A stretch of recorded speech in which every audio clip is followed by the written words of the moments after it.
in a minute, so thought I would.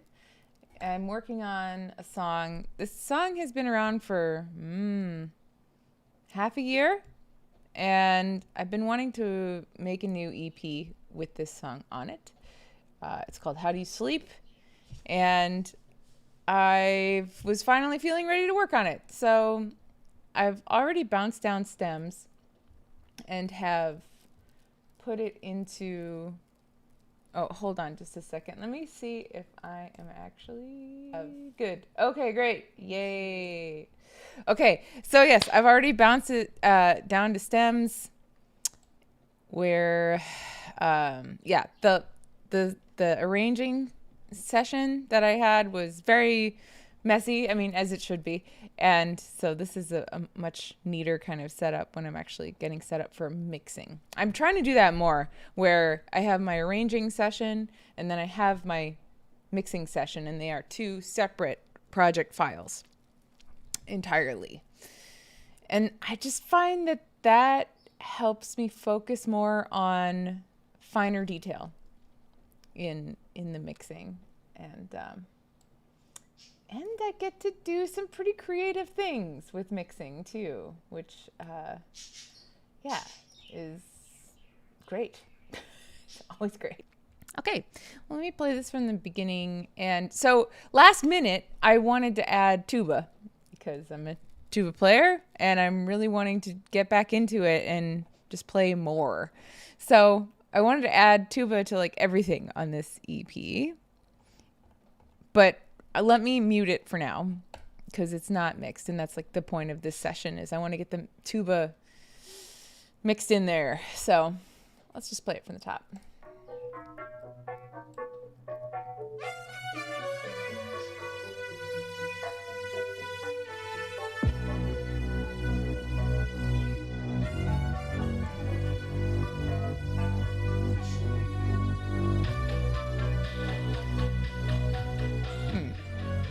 More kicks, less bass, something.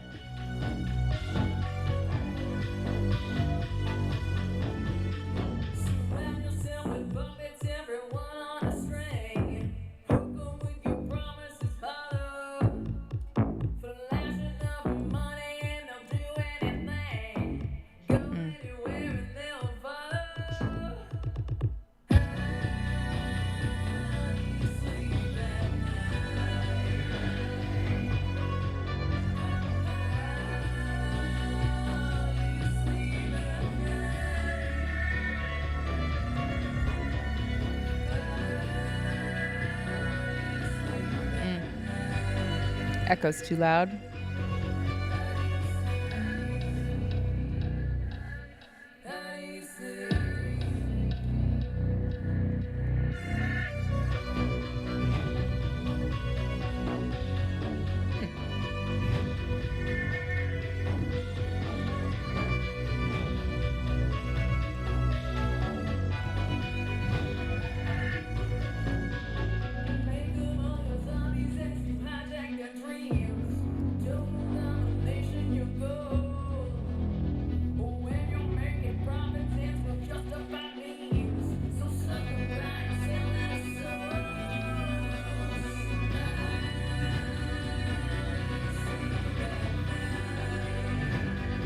Might need something high there.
So that's the tune. And there's some little things I want to just try to chip away at, as is the mixing process. I'm going to bring up my timer. I've been trying to use a timer for not getting stuck in rabbit holes. All right, so now I recorded and comped a tuba part, and it is prominent. Part of that is because I have a tuba aux channel, so it's like being doubled. I did that for most of these tracks, actually, and that's the first time I did that, but I'm enjoying it. I feel like when it goes through, it's parallel processing, so the signal goes through the aux channel, and then I put the effects on the aux channel, so I can mix the original signal with the affected signal and do cool things. So let's listen to this tuba part as it comes in.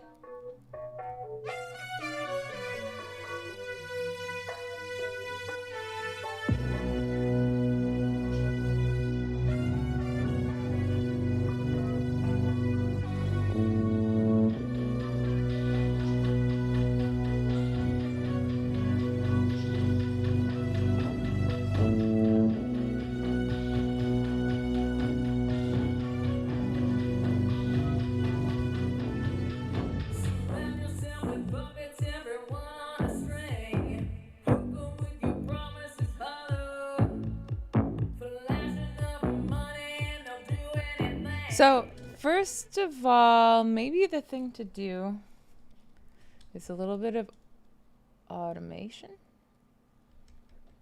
me think about this. Maybe make the signal kind of darker, as they say, which that just means taking off the highs and giving it more lower mid tones. So let's see what I've got going on this already. Oh, and I think I also want to put an effect on it. Let's try a few fun things. I just bought the SoundToys bundle because it was on sale, and everybody I know and their mother was telling me that this is the best set of plugins that you could buy. So I did that. It's interesting that they only come in VST2s, not VST3s. I wasn't missing anything, which is good. And they work great. So I guess it's not a big deal. I just try to go for VST3s when I can. Although Cakewalk is pretty smart. I think it has a feature where it tries to swap out the VST2s for the VST3 version if it's available. I think that was new in the recent update. So let's try some of this and get sort of some cool tones.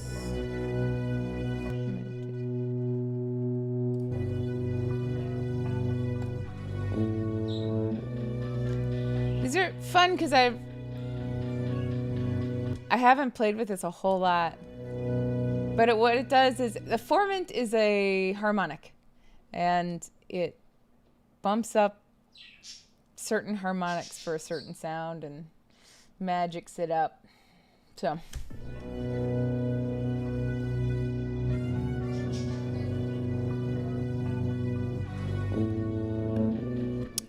I wonder if I'm hearing this too. Am I hearing this?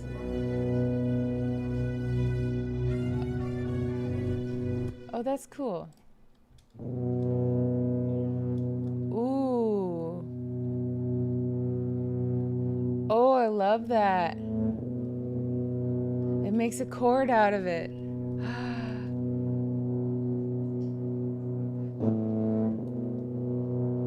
This is giving me chills. Wow. Wow, cool.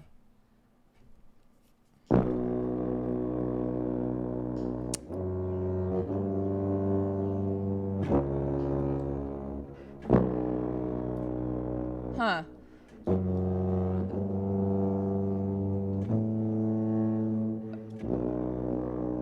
I want want to tame those. I mean, they work. Let's see if they work in context first. They might be too aggressive. Well, they're loud. So maybe let's just turn them down first. That would be the thing to do. Oh, also, I may not need this intense of a bump to the mid-lows. It's still loud. It's okay. Where did my SoundToys go?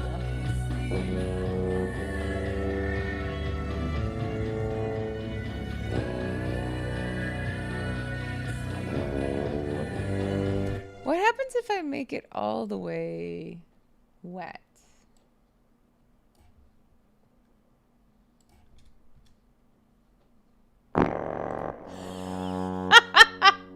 Bad. No.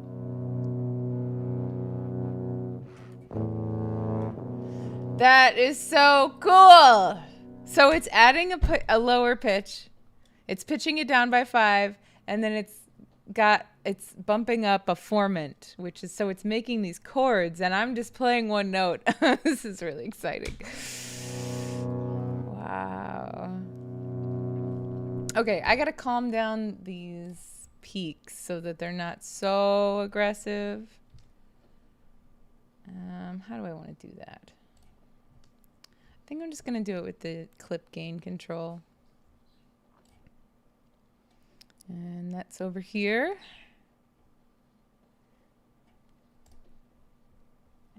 Okay.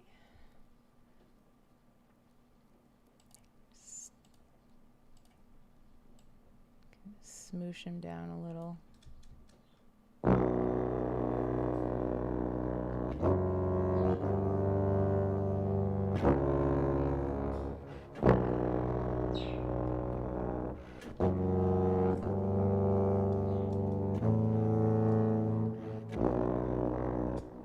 Huh, those really low ones.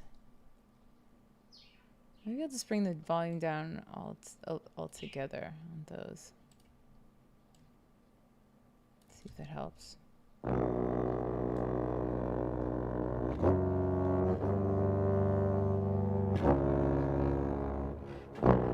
mean, I still want them a little bit aggressive. Let's get them in context.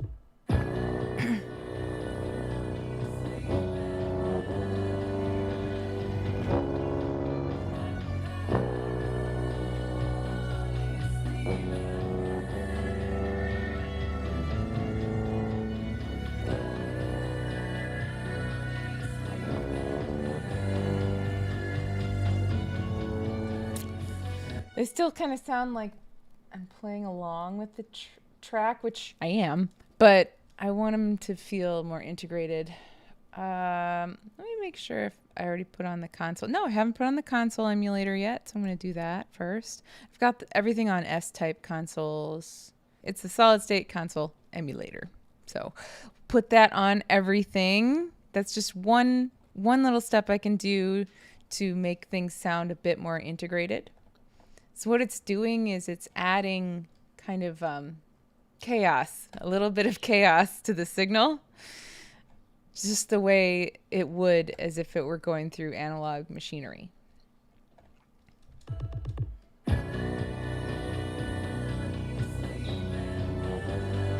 Compress it a little bit too.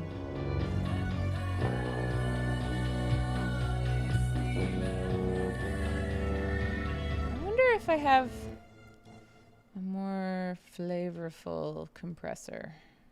This is a transparent compressor. I haven't played with that many like colorful compressors. There's this one. You know what? SoundToys has one. I'm going to see about setting it up in the effects over here. I'm going to insert a module. It's an effects chain. I don't know why it puts this at the bottom after everything. Let me think about what I want to. Yeah, I want to compress. No, I want to equalize and then compress. That's what I want to do. So let's take a look at the SoundToys. know one of these is a compressor type. It's not the radiator. Although the radiator might be good for adding warmth. This is an EQ that is like an analog simulator also.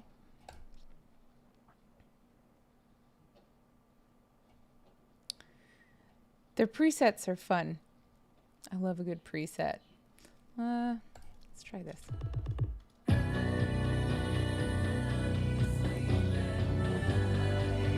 Without it? Oh.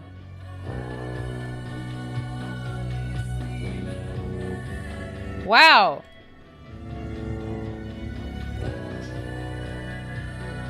Is that making a difference, or am I just imagining it? With.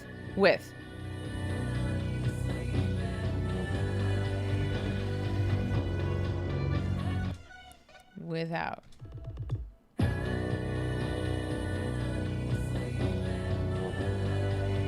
It's subtle.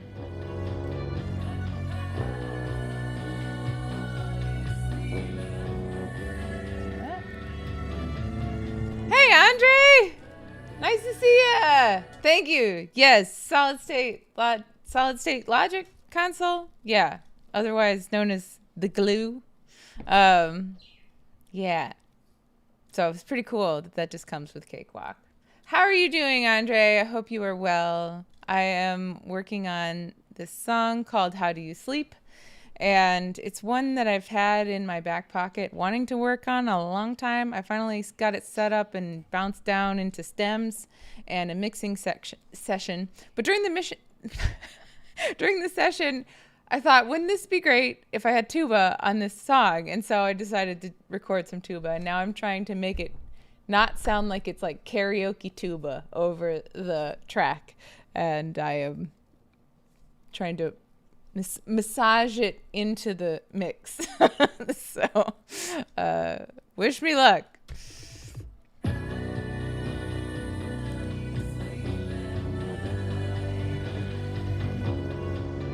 It's sounding pretty good. Let me see if there's a compressor. Well, there's the decapitator. You have vacation. Nice. Vacations. Are you going on multiple vacations? That's pretty awesome. A friend of mine just got a job where she has something called unlimited vacation days, which is baffling and good. I guess they just want her to be happy and maybe hope that she won't take all of her days as vacation. I don't know.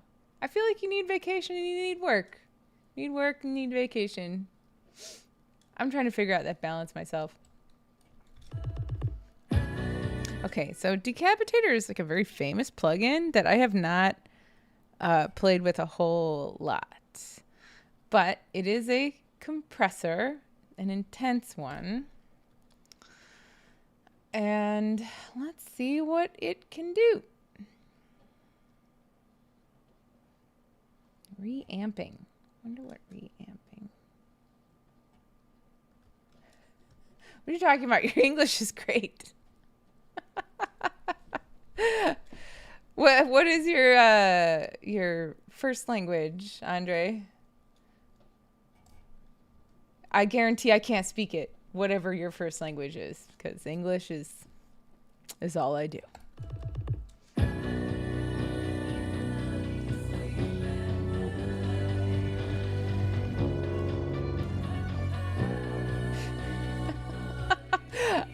I've heard mixed reviews on Google Translate. It's like you can use Google Translate best to get somebody to check it for you who is a native speaker. But yeah, it is helpful. Let's see. All right, without.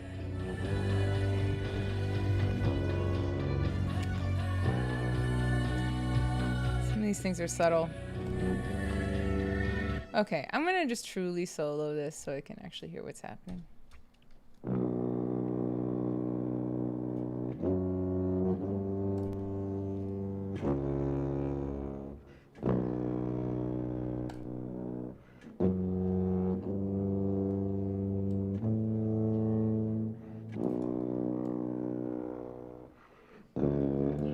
does thump do? I don't know, but I like it. Ooh. Ooh, I got another toy. And that is, it's a Plug-in Alliance sub-synth. At first I thought it was an instrument, and I spent, I swear to you, 40 minutes looking for where this plug-in was. And it's not an instrument, it's an effect. So, lesson learned. There you go. But what this does is it adds subharmonics and like actual tones that you can beef up. So let's try it. I'm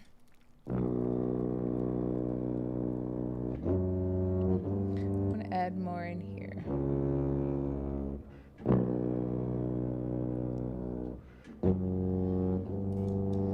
Maybe without this.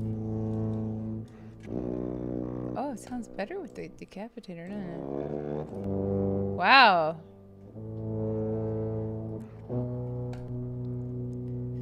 See, with all these plugins, I kind of feel like I'm putting on sprinkles and caramel and chocolate chips and Captain Crunch and, you know, but it sounds good.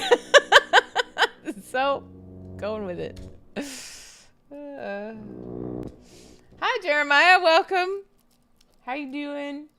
Yes, this is an original song. One of mine, sort of a 100%er, if you will. Where I'm the writer, composer, everythinger. I'm the everythinger on this song.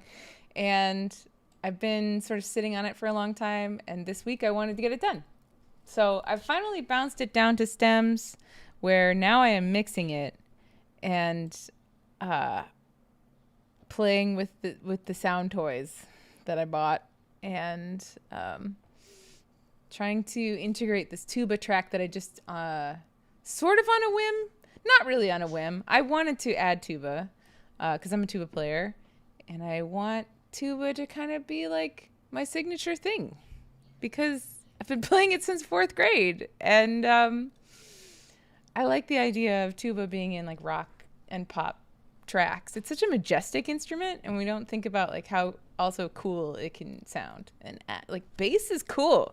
We like as humans we desire bass in all things. So yes, I like the sound that I've gotten with these things. So what I'm gonna do now is I'm gonna take this off of dim solo and see how it's doing. Tuba is my I'd call it my second instrument after auto harp. I don't play auto harp anymore. I'm trying to think of the order of how I picked up instruments. I grew up in a musical household where my dad was always getting me to try different instruments. So it was auto harp. And he bought me a ukulele, but that didn't stick because I went straight to guitar. In 4th grade, I picked up the tuba because my older brother, played tuba, and we had the sousaphone in the house. And of course, he told me, like, don't touch it.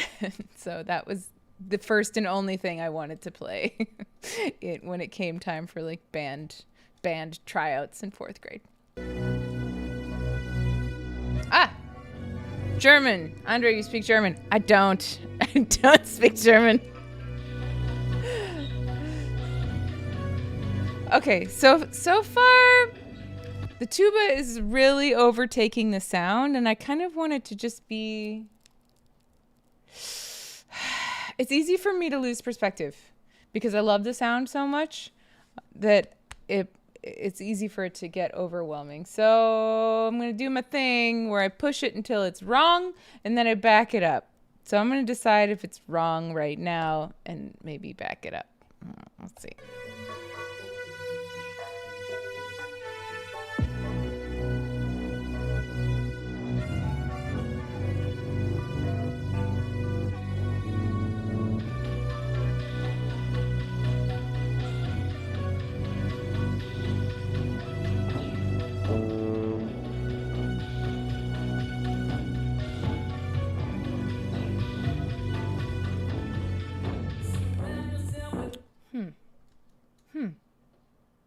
Well, I think that sounds really beautiful. Well, let me push it the other way and go with less here.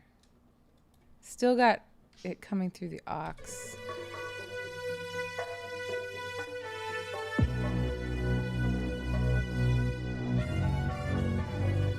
I kind of want it to blend with this, the synth bass. And I feel like that this is about the level where that is happening. Let me pull up the synth bass track and the tuba track so that they can hang out together. And I can see what they're each doing. Okay. So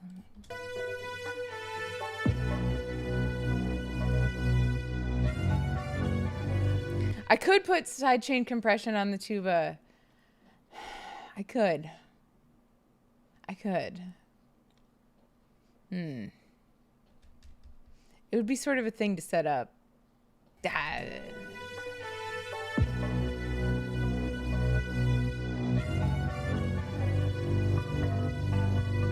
far I like this. Ooh, yep. Oh my god, that little altar boy thing. Holy shit. That is cool.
Okay, so I have these impact things that are not as impactful as I want, and I am not quite sure how to get them there. So that's these. Where do you show up? Over here. And you can see all this crap I have on them. Let me take some crap off of them and see if it's any better. That is better. All right, let me see, I get excited about things. All right, so I'm going to add things one by one and see what's going to be good. So that's the sound by itself. Here's what's decapitator. I find that an uncomfortable name for a plugin. Decapitator. It's just sounds uncomfortable. Okay, so not very impressive. How about this? No. How about this? It does something weird to it. I don't know what that does. How about this? Makes it louder. Yeah. All right, so I'm feeling good about Boost 11. Let's see it in context. Huh, maybe that's all it needed. I was just putting too much crap on it.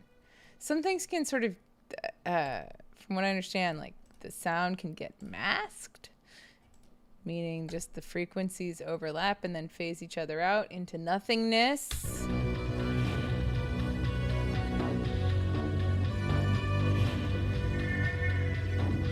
Too loud.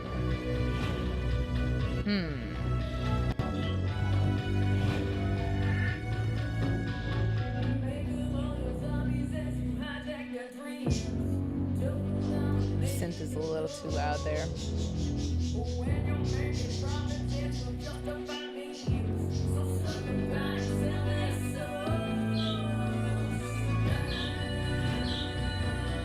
Now I feel like it's overpowering.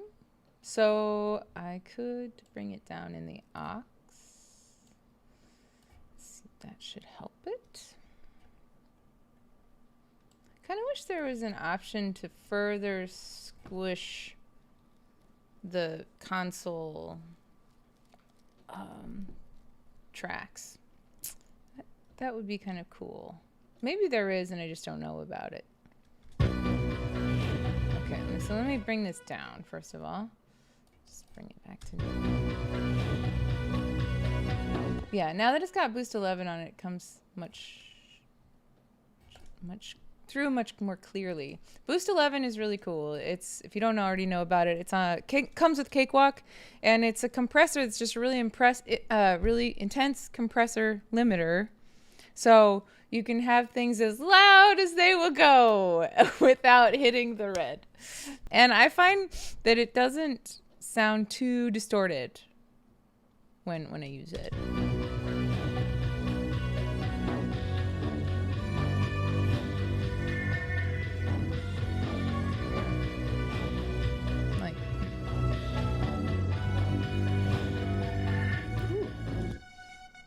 Here's where it was. Weird.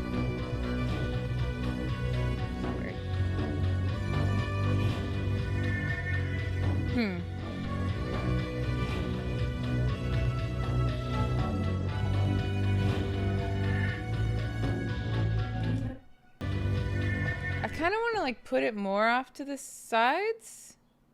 So, how would I do that? First, let me put them right in the middle to see what that sounds like. That's right in the middle. And then here's off to the sides.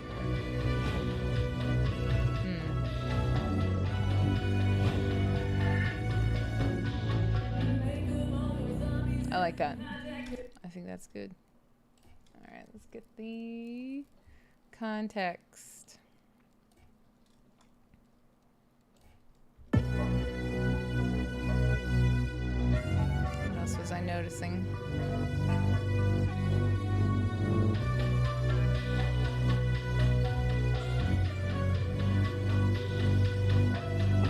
I kind of want the candy things to come down, so I want it to be nice and big here right in the beginning.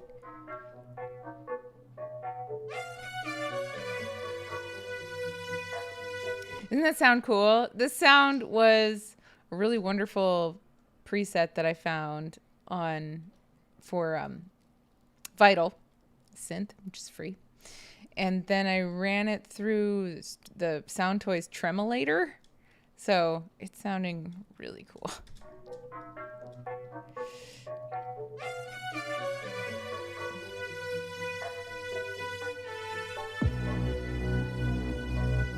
Right here, I want it to be just a little less.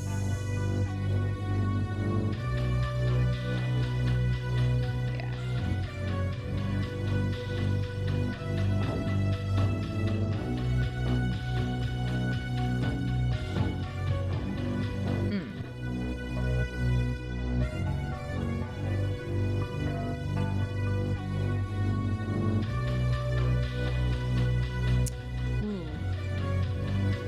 Good moment right here.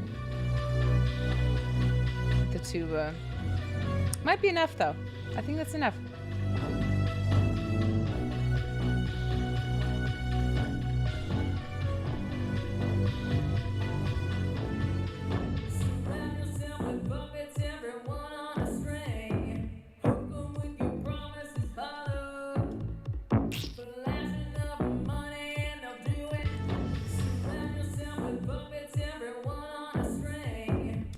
So there's a lot of S happening. I don't really want to go back into my other project file and import this dry because I do like the effect. It's just a lot of S, and I've tried to de-S it, and you can hear that I've de-S'd it quite a bit. That's everything it's taking out with the vocal strip.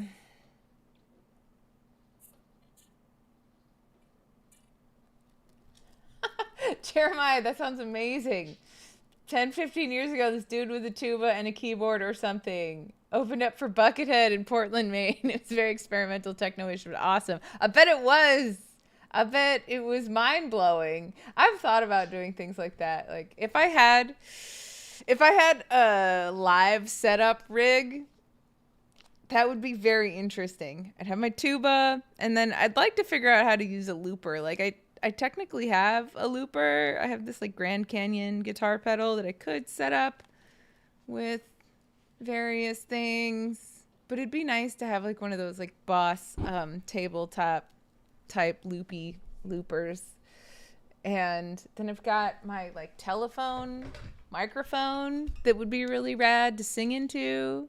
Well, I'm like, so it'd be like play tuba, and then I'd like pick up the phone and sing. Yeah, I've got visions about it. So maybe what I've done sitting behind a computer for another few months, I'll like get together a live show.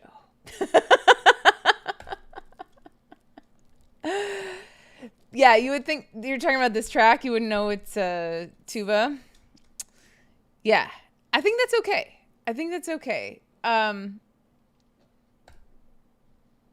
It's a tricky balance. Because I want it to be about the song and not about the novelty of a tuba in the song. But the tuba is so much a part of me. It's so much a part of me, and this is a very personal song. So I thought it was important that it be in there. And I'm really happy with the little altar boy on it. Like, I was thinking I would do a couple more passes and like record harmonies, but I really like it with the formant harmony and then the pitch harmony down. It's very, very cool. What was I doing? I was adjusting.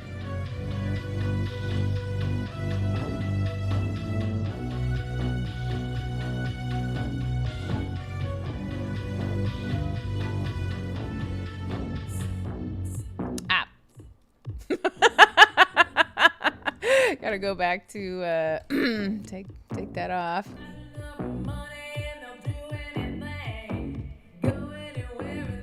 Let me actually look at this waveform. And a cool thing, you can bump up the waveform without bumping up the gain by, here, let me take it off, clip gain first.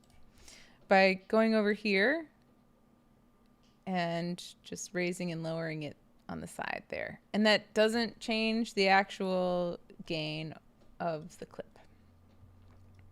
What is this little blip? I'm sure I don't need it. It's nothing. Okay. Well, I'll just cut that. Okay, so let's look at this waveform, because I could possibly tame the S's that are happening in the waveform itself. I mean, I can hear the DS are working. Surround yourself with puppets, everyone on a string.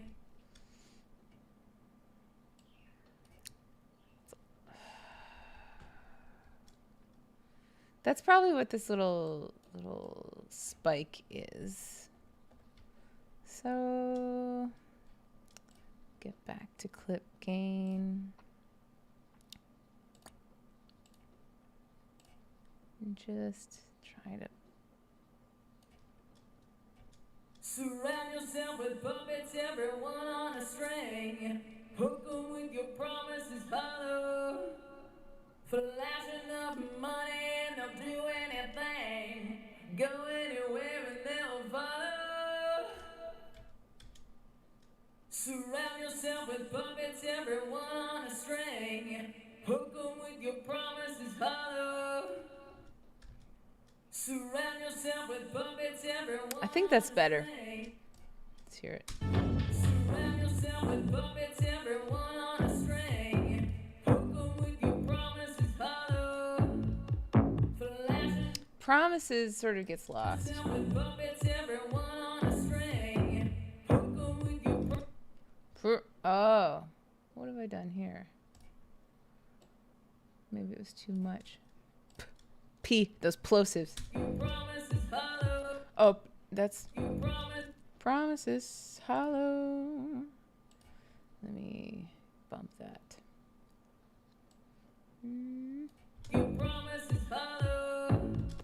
better. See, I kind of like S's. I find them to be interesting and kind of snaky and percussive, but they can be distracting.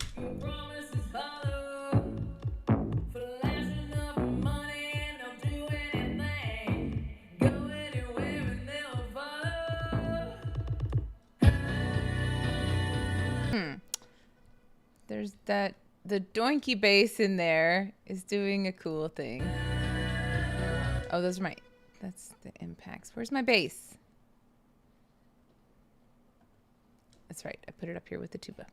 So let me look at this. It'd be nice to bring that out a little bit.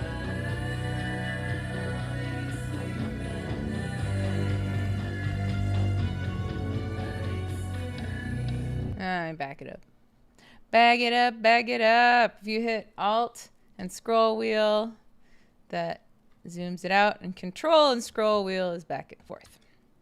Oh goodness, I went out too far. Oh no.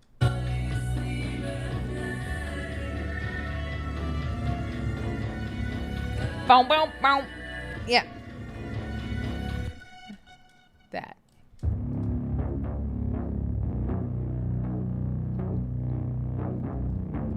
Now I'm starting to think that I should have bounced out the stems. Nope, I'm gonna boldly move forward. It's fine. I just want that little tiny part to come out. So let's look at the ye old EQ rather than bumping up all the business.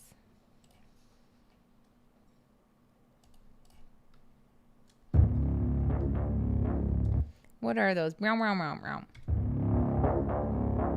Those guys. Those guys. Let's make this Q kind of narrow and find exactly.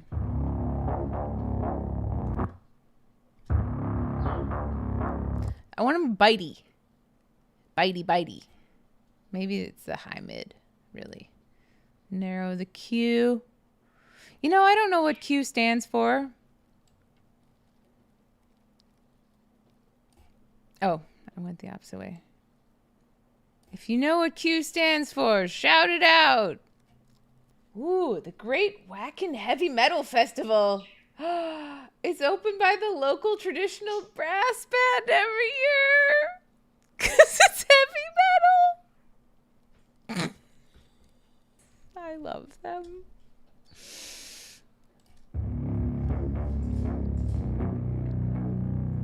Ah, where was I? Okay.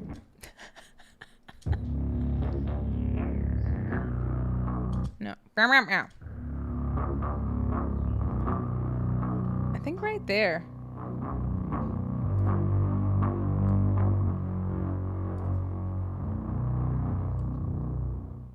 And now that I've got the tuba in there too, let's listen to these four together. See how, if they are playing nicely.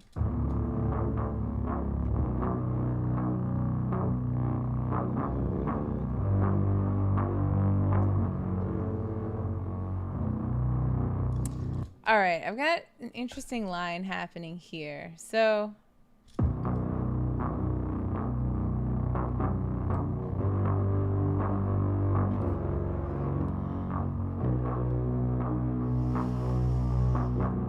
okay, so I think I actually want to bring this down.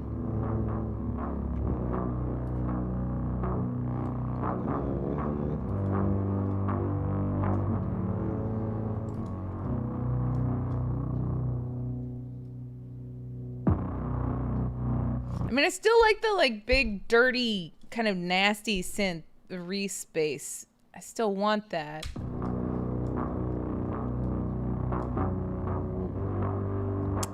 Now I'm starting to think that my taking off some of the aggressive start here was a mistake. So here, let me listen to this. No, it's okay.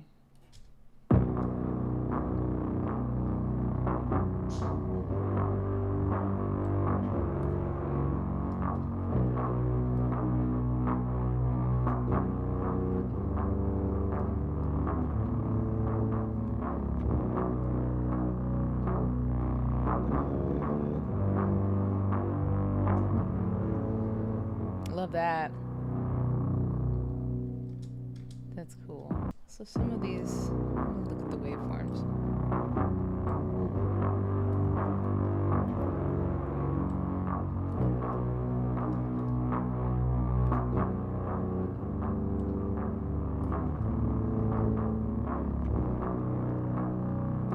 Yeah, this one I want to be just a little bit louder. You can do so many cool things with the tuba. Man, there's this jazz tuba. It's called jazz, but I wouldn't call it jazz. I think he's Swedish. I'll get his name and I'll have to put it in the description because it's the most fucking amazing tuba playing I've ever heard, and it sounds like if I were a classical player, I'd be like, he's making mistakes. You should not play like that. But it's so stylish the way he plays. Geez. If you look up jazz tuba, it's like the album is like something winter.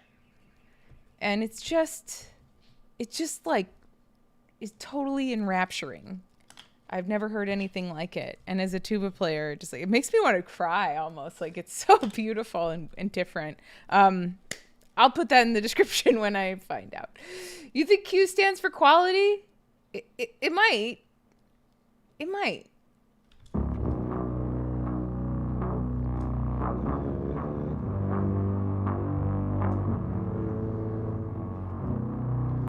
I want this high note to be a little bit more prominent.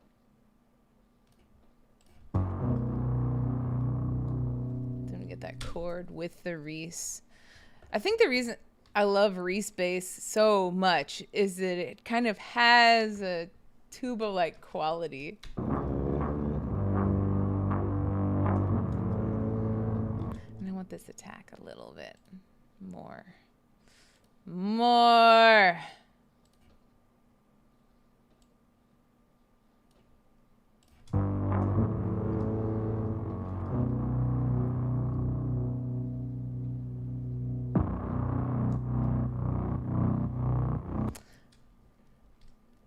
I think I want actually this tail to be louder too. It's sort of surprising. Oops. I don't want everything to be louder. Bring this back down.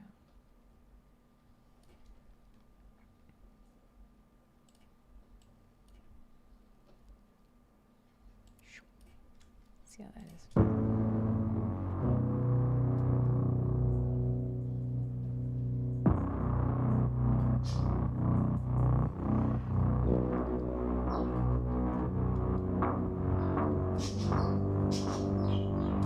Again with the attacks. This is nice that I can go in here and do this kind of manually. Because as I was playing this, I played it through a few times and made some decisions about where I wanted the kind of melodic feel to go. But as far as attacks and dynamics, I'm feeling different about those now. And it's nice that I can change them post.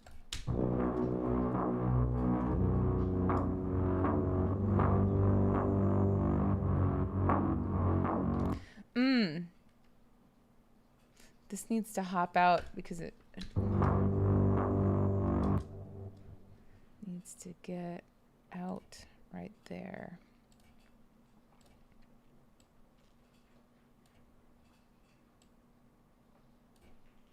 Otherwise it clashes.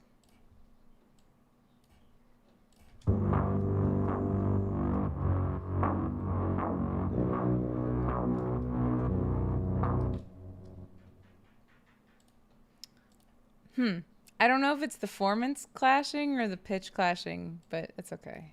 I think it's all right.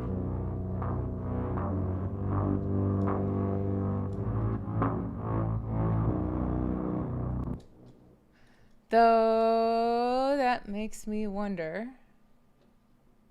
That makes me wonder about Little Altar Boy. If I can. Right. Yes. I can.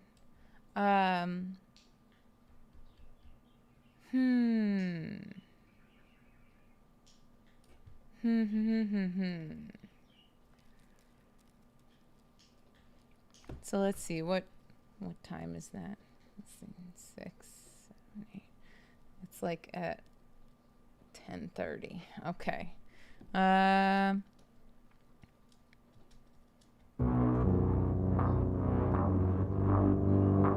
Oh, sorry. No, it's really at 11. Okay, so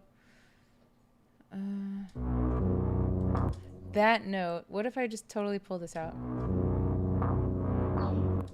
Oh, hello.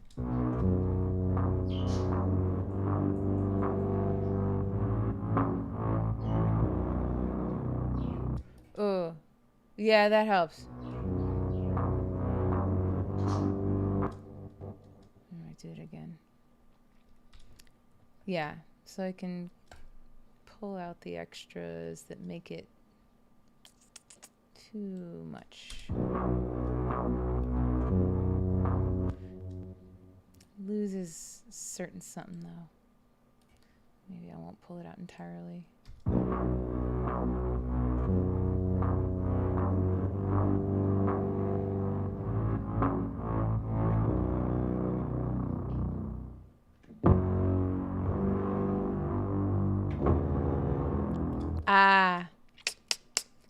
I wonder if I'm actually just hitting the wrong note there for what it needs to be. In that case, I will melodyne.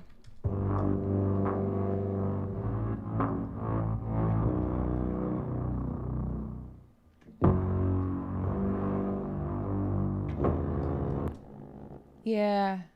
Huh. Okay. What should that be? One of my mentors at the Songwriting Academy, Vincent Corver, told me his theory, his personal theory, that everything depends on the bass. I hadn't heard this before, but it makes sense to me. It's the foundation of the house. Oh, that's my timer. It's been 50 minutes since I've been working on this. So, good. That's good.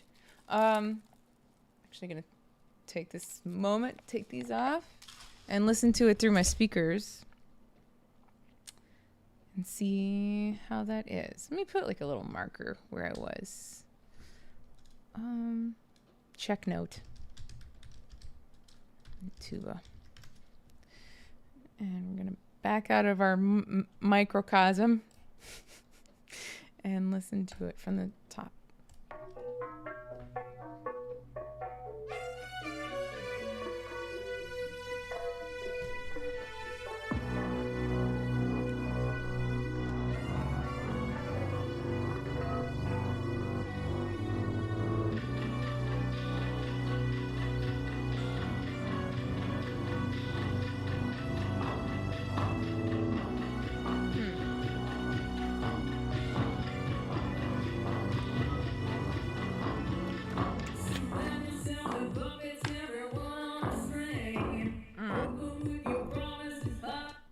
Bitey bass is too bitey. Okay. Let me... Although I do like it in the chorus. Okay. Might just be a volume envelope thing. Let's check it in the chorus. Might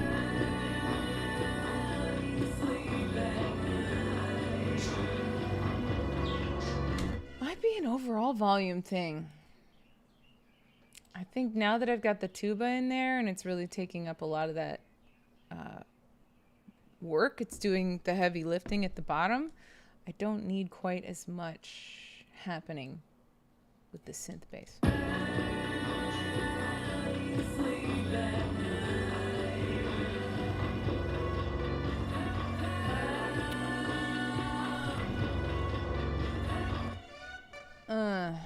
That's another note where I wonder.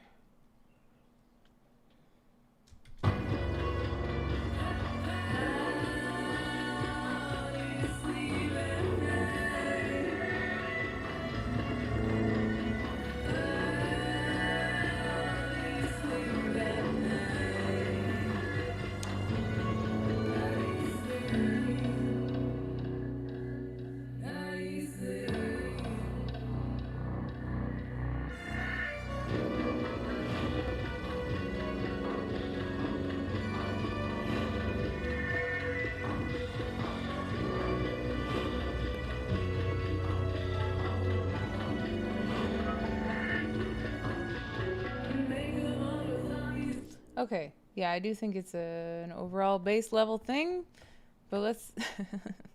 It sounded good in the beginning, so let me check.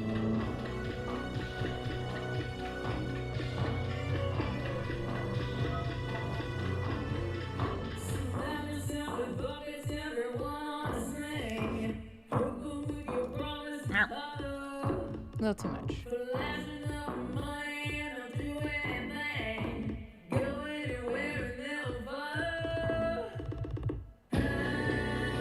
Try that again.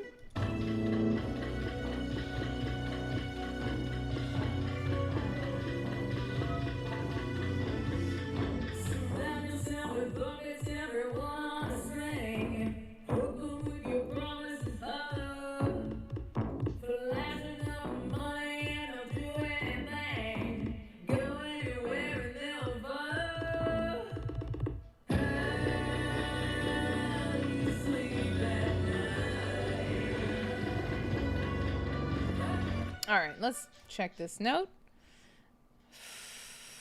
Yeah, because there's something happening in the bass and tuba. And let's get them to play nice.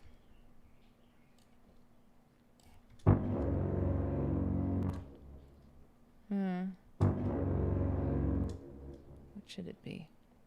One or the other?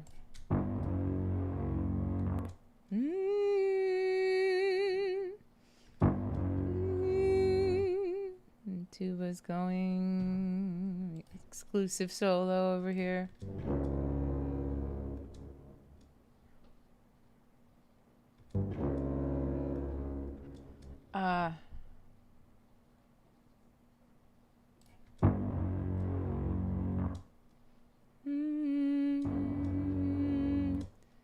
And the tuba's going like this.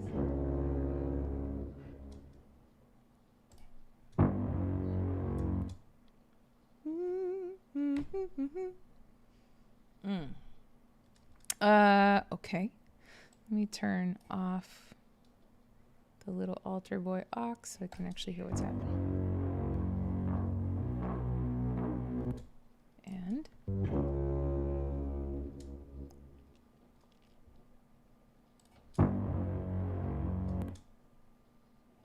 it's a half step lower, isn't it? Oh, I like that though. Okay, this could be where I am automating the altar boy out.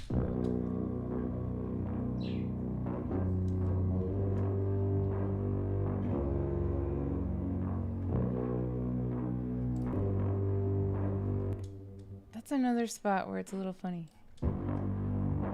No, that's right.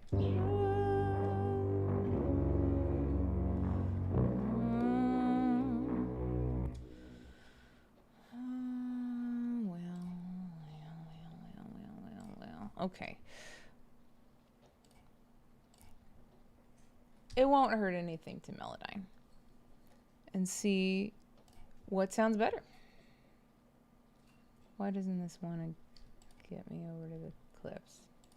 There we go. Okay. Thank you. Yeah. It won't hurt anything to just experiment.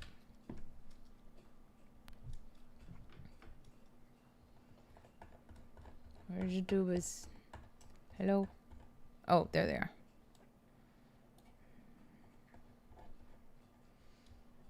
Okay.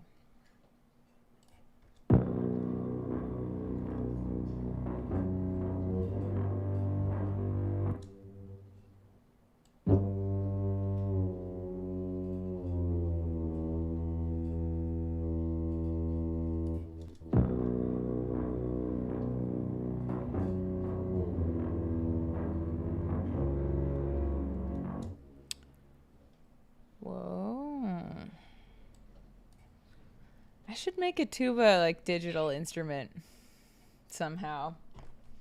If you know anybody who knows how to program SFZ files, that could be really, really fun. I bet it'd be a lot of work, a lot of sampling.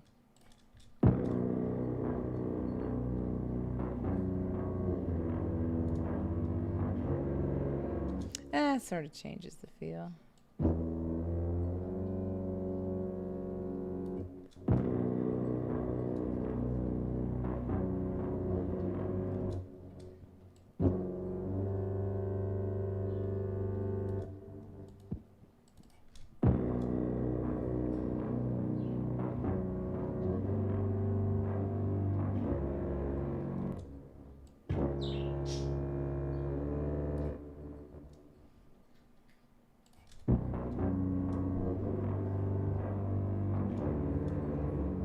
Oh, that sounds better.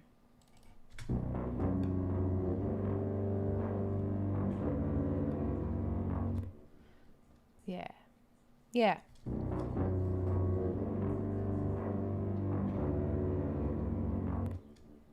Double check here.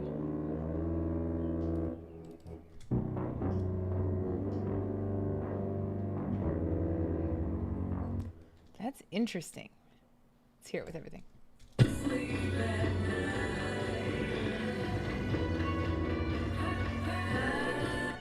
I liked it here.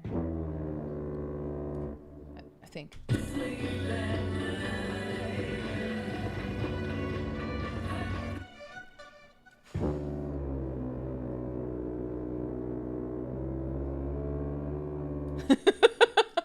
Hold up! I'm rabbit holing. Okay. I like that. I think that's fine. So we are going to bounce that to a clip. And I set up a control B as my shortcut for bounce to clip, and it's been awesome. Oh, okay. Yeah, let's go back to automating this because when it starts off,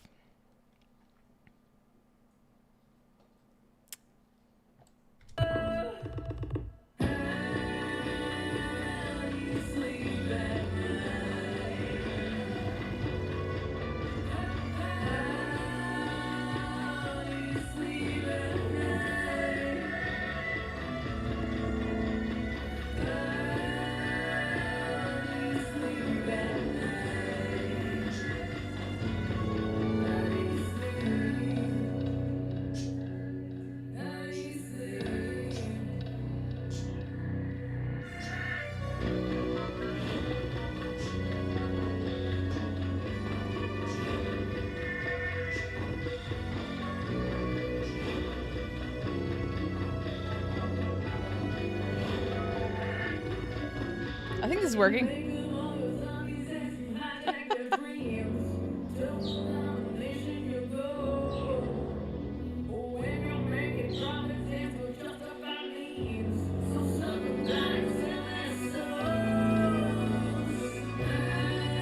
Oh. Oh, I want that one to be... Okay, let me go back to that spot where we're checking the note because I think it's a similar situation as to what I just did.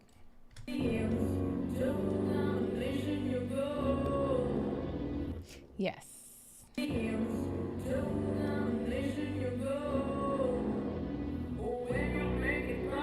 You know what? I want to hear what it sounds like without the synth bass right here. Hitting K.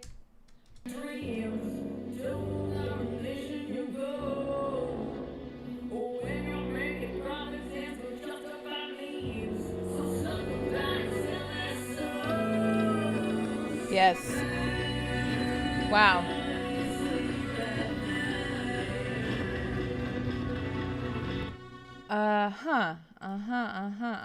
Do I like what I just did with this automation? I'm not sure. Oh, no. No.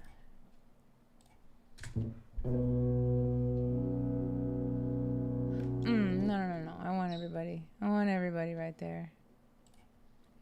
So, we're still writing.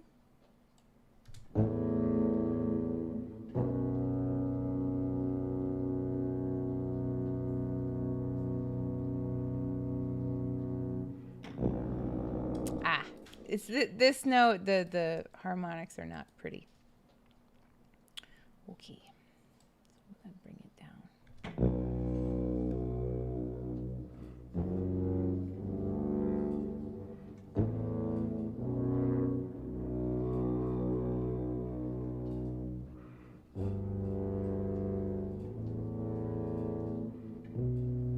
Oh. This is like having 3 tuba players. It's so neat. Wow. I'm going to use this on everything. I got too excited. I've lost. Okay. Where was I?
Automation is incredible. I'm so happy my brain let me understand that.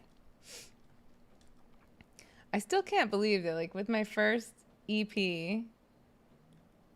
I knew next to nothing about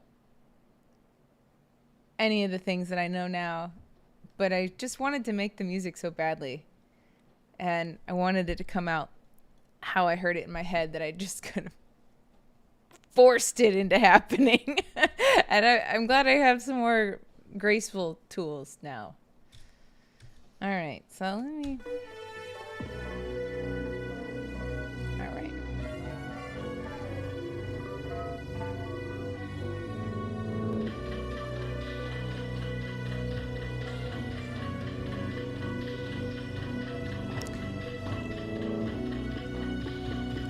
All right, so the tuba can still come down.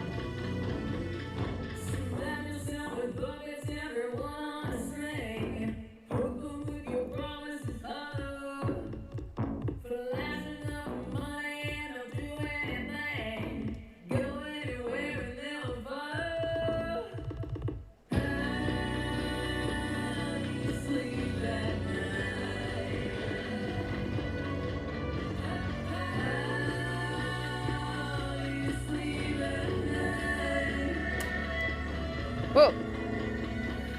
What was that? Is it just my computer glitching out a little bit? I think so. Ooh, I'm gonna save.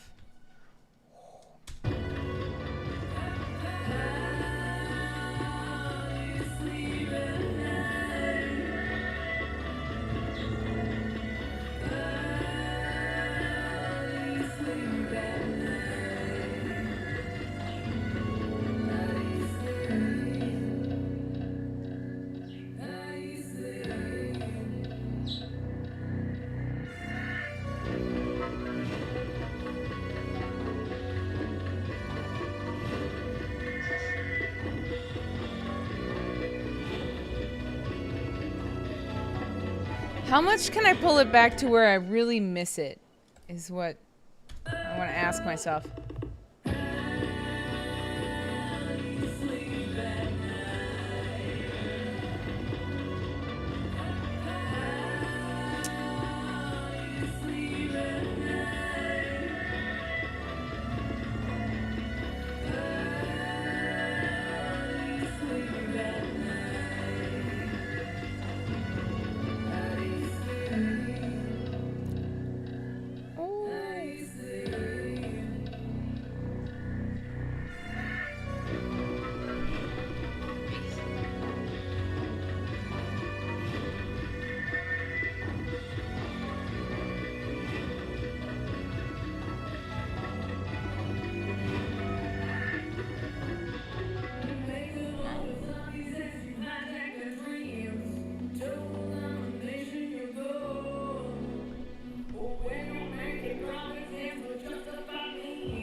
I am wondering if my vocals are harsh at this point in the how.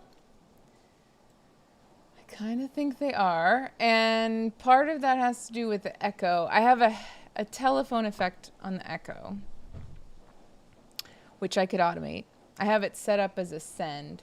So I have this, I'm sure I didn't make this up, but it's this sort of having a fleet of buses method for my effects, and especially for effects that I want on multiple things and want to have control over the level, then I set up buses with the different effects on them, and then I can automate with the dial.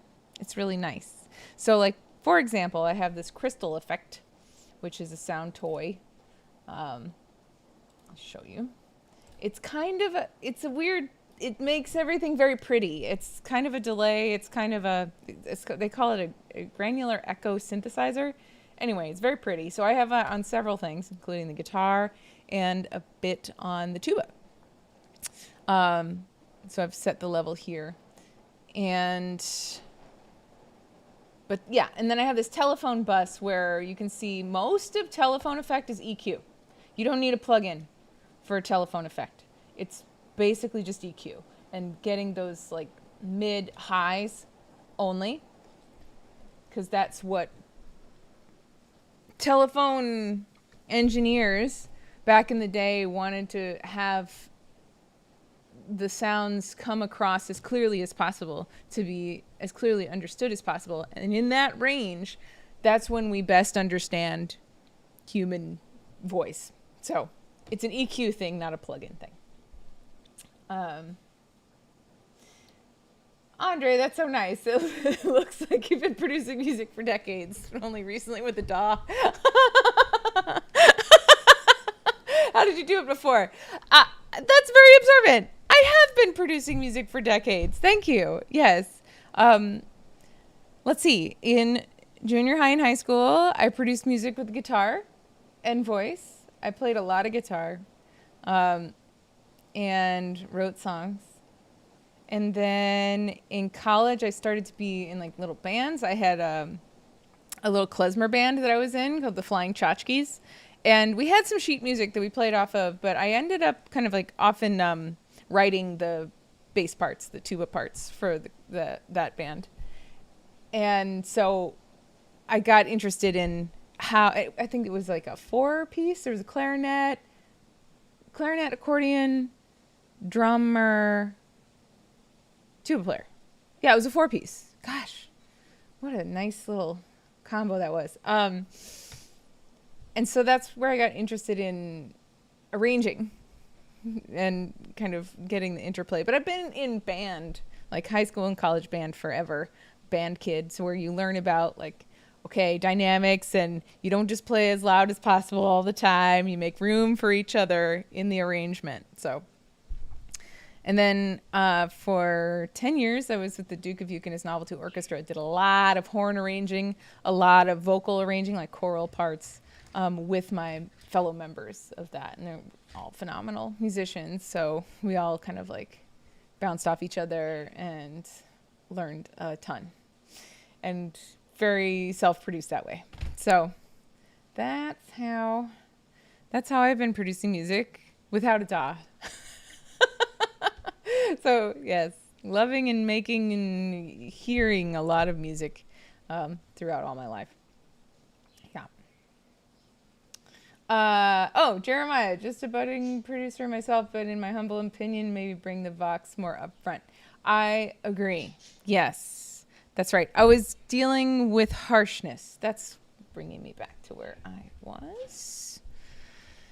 Yes, this is often something I have issues with my mix, and getting a balance of making sure the vocals are up front without sitting on top and sounding like karaoke, and without sounding harsh. Like, I want to turn it down. I want people to feel like they want to turn it up the minute they hear it. It's never a good sign when I want to like turn my own music down. So,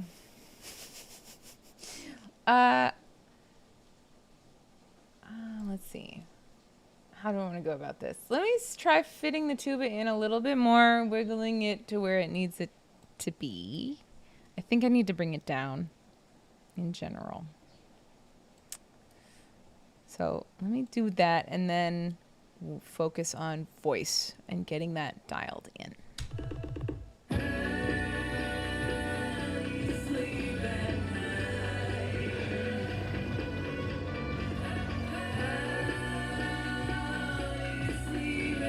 And you notice I'm not, what is that? You notice I'm not touching the faders. Not touching the faders. I try to deal with everything gain first. The faders just mess me up. This is something that I learned from one of my mentors at the Songwriting Academy, Cy Medway-Smith, who's a phenomenal musician and mixer. And he doesn't touch the faders. Does not touch the faders. Deals with everything at the level of gain, so that you get things grouped up by gain first, so that everything has room for each other that way. I find, especially with Cakewalk, since I'm often scroll wheeling up and down, it's so easy as I'm scrolling up and down the console. If I just accidentally grab something here and like, whoopsie doodle, you know, and up, it changes the fader, and then I'm like, what's happening? So I just keep them all at 0 until the very, very, very end when I have automations, and then they're locked in place, and so it doesn't matter if I mess them up scrolling because they're automated, and the automation envelope is taking care of that. Yeah. Faders, yeah, totally. Hi, Andrew Jobson. Welcome. Thanks for chiming in. Yeah, gain first. Cy Medway Smith wants to make a shirt that's like, don't touch the faders, and I kind of want to steal that idea. But it's his idea. It's not mine. And it just blew my mind that was even a thing. Yeah, don't touch those faders, folks. Deal with the gain. You'll be glad you did. All right, tuba.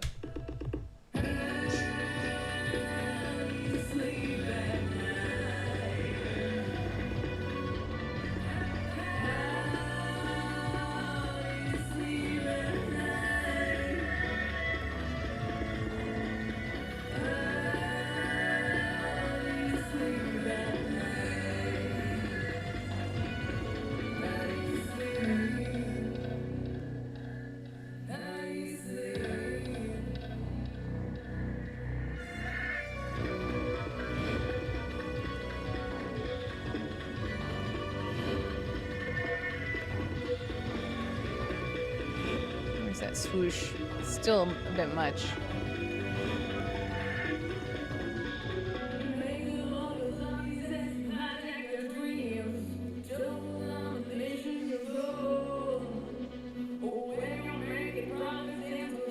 Okay, so question here is, let's find out what sounds better.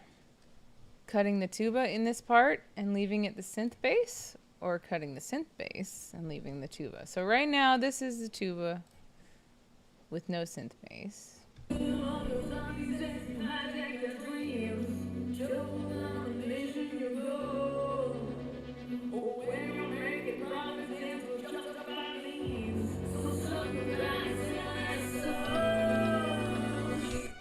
Okay, so let's try it now with this. I'm just hitting K to mute and unmute.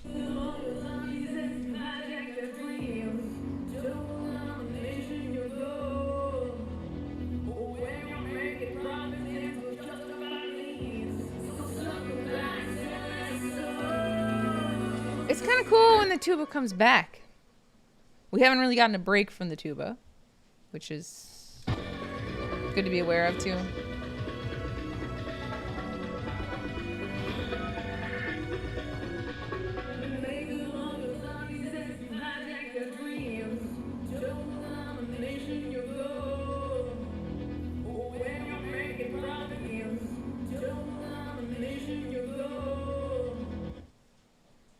What's happening in that bass track?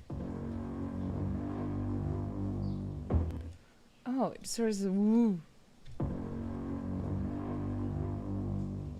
Huh. Well. All right, let's hear them together again.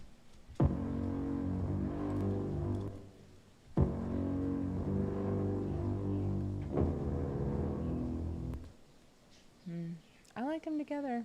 I think they sound cool. So what needs doing then? Needs Melodyne to change one of these notes so they're not clashing. Thanks for hanging out, y'all. Makes it more fun to work. It's a rainy day here in New Orleans. Just makes me feel cozy and lonesome at the same time. This guy. Let's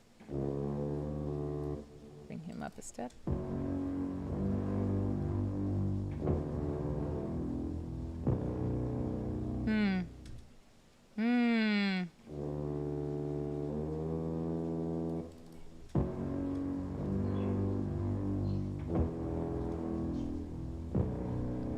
Yes. Cool. That's the note. I wanted Control B for bouncing it. Okay.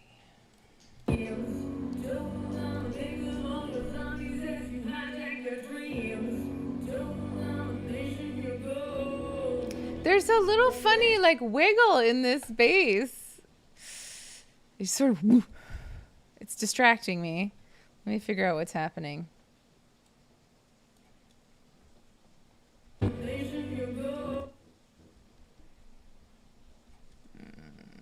There's maybe an elegant way to fix it and an inelegant way. I might have to go with the inelegant way. You hear that? That's happening? I wonder if it's because of the subsynth. Let's find out. It is the subsynth. Shit.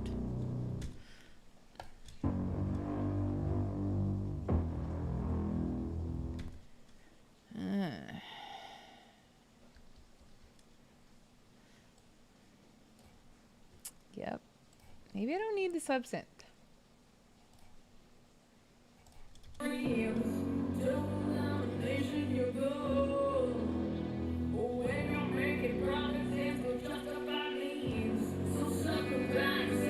I guess I don't need it. It's fine. I think I have it on the tuba, which sounds better anyway. So we're just going to get rid of that. Huh. How funny it did that woo thing. Yeah, Andrew Jobson. Thanks for showing up in the chat. And how long have you been producing? And how did you know about the not touching the faders thing? Because that was news to me. I'd love to know.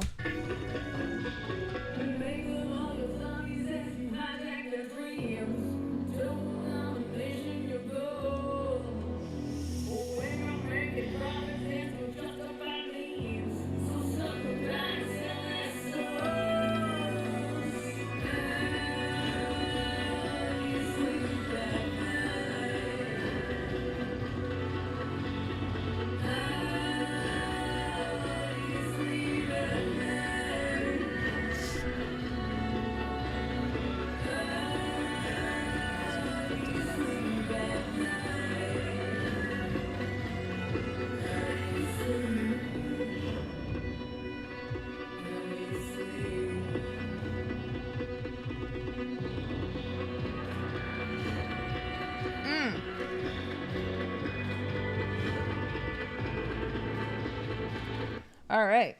Yeah, I'm pretty happy with that tuba level. Now that I fixed that note, I'm going to save. Been using Cakewalk since 2012. Learned about it when reading about gain staging. Were you reading the manual? You know what? It is amazing. Reading the Cakewalk manual. Even the help module. I thought it was too good for the help module. The help module is incredible.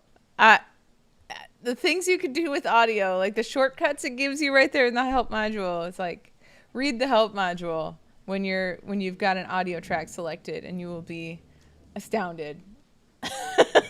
Like I was, of everything you could do just with keyboard shortcuts in your mouse. It's awesome. Anyway, yeah, 2012.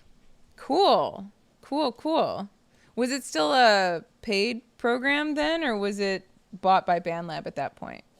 Because I'm just so grateful that Bandlab is making this tool free. It's incredible and amazing. I started on Acid Pro. Oh, that was another way I produced music. It's like in high school, I used Acid Pro. My dad was a multimedia producer, and he had all these tools for various audio visual production things. And so he had bought Acid Pro when it was pretty new in the 90s. And so I played with that a lot. I didn't even realize it was a DAW kind of thing. It was just like this cool toy. And when I first got back into producing music as an adult, Acid was the DAW that I used until it just broke.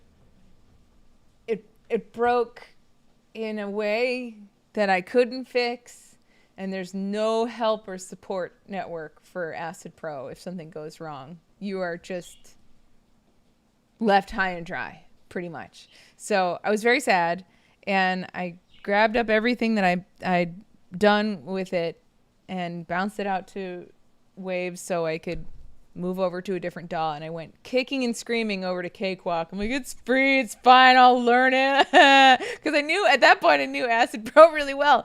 And it was just very frustrating, but now I'm so glad. I'm so glad that I went over to Cakewalk because it's amazing. Yeah. Yeah, dude, it's okay that you forgot about Acid Pro. Just continue to forget about it because there's no support. There's no support if things go wrong, and it was horribly buggy and crashy and made me very sad. But there are still some cool sample and loop packs that you can get that are like acidized loops. I guess what acidized loops are is it you can very easily, or it automatically changes the tempo and key to match your project, I believe. But in Cakewalk, I've used acid loops, and I don't know about the key, but it will automatically go snap to the tempo that you're using. But you can easily make groove clip loops in Cakewalk to make it basically an acidized clip. So it was pretty good transition for me. Yeah. Chris Roberts, hello, welcome to the show. It's the Brody Style show. I'm working on one of my originals called How Do You Sleep? And this is a mix session, which now it's getting real. So I had bounced it out of my arranging session, which was great big mess, and now into a fresh new mix session, and now it's becoming a mess, but a beautiful mess. So I decided kind of last minute to record tuba for this track, and so we've been spending the last hour getting it finagled in so it doesn't sound like karaoke tuba. Yeah, Acid Pro is like still around, sort of, but the company Magix just sucks. They suck. Don't buy things from them. They're not good. They bought, very sad for me, when I was really heavily into video editing, I used Sony Vegas video, and then Sony bought it, and then Magix bought it, and it's same thing like Acid Pro. It's just buggy as all hell and can't fix it and no support for it. So I just avoid Magic as much as possible now, which is a bummer because they were really good products. Like Vegas Video was great. Anyway, yeah.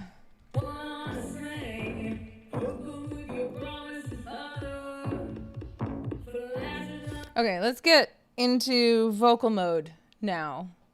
So it's really, I feel like done enough for the tuba, and as we go along, we'll adjust. But start it from the beginning and sort of get a vibe for the vocals.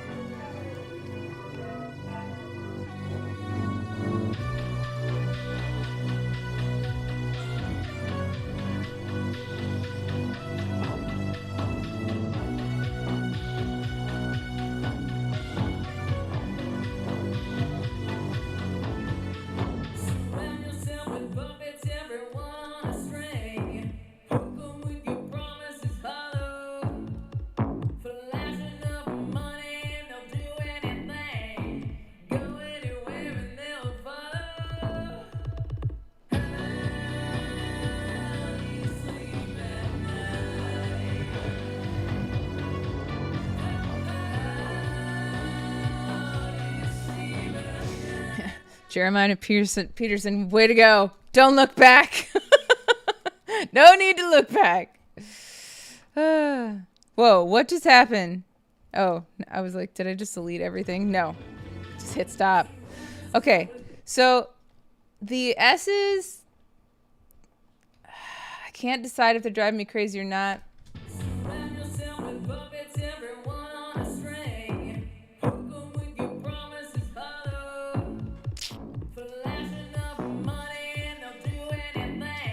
This to me sounds pretty good. It sounds pretty balanced with everything else. It's in the chorus when it starts to get a little lost. What do you think?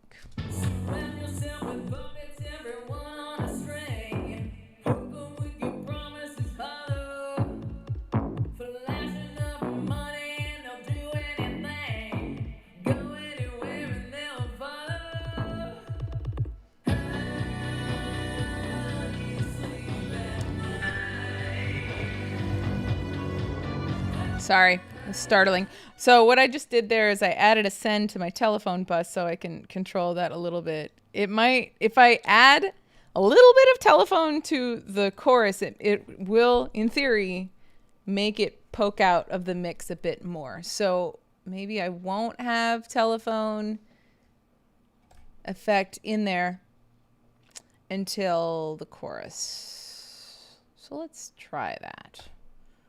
Where there wouldn't be any.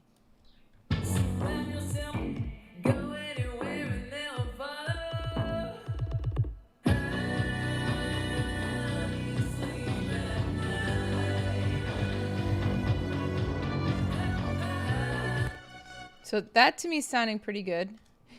So here we'll listen to it with and without. Here's with.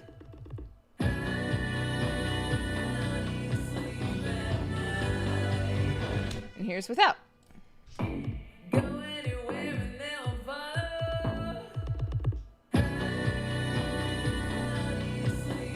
It's subtle. So let's pop it up even more. Push it till it's wrong. That'll be my t-shirt.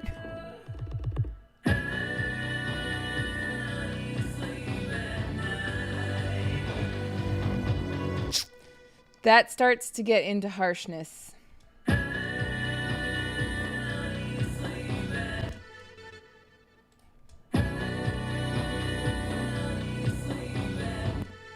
All right, so let me back it up a little bit till we get it right. Let's dial it in.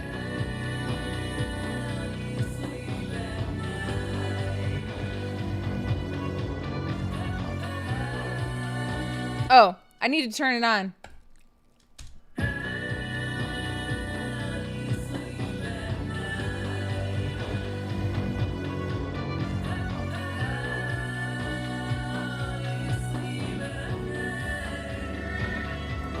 Let's try that. Let's try that. I think that's pretty good. So at the chorus, what was it? 14.5. Yeah.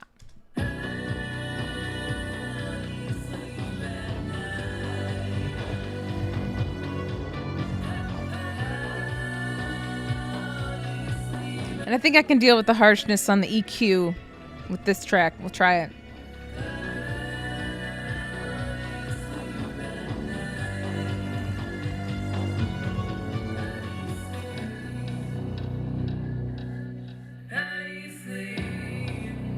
Idea for that. So at the end there, when I'm really popping up the telephone, what I want to also do is, so I'm happy with that. I like that effect. Oh, let's deal with harshness. Okay. Ah.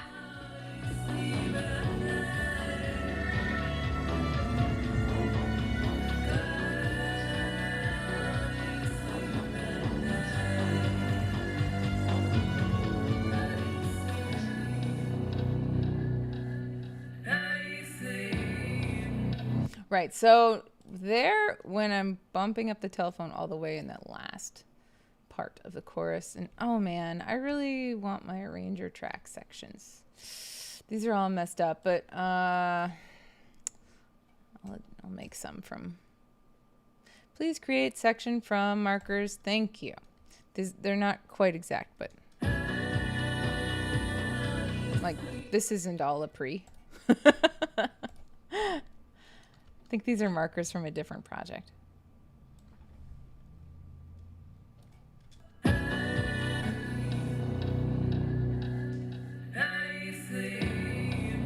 So there I want to pull out the regular signal and leave it very telephony. How do I want to do that?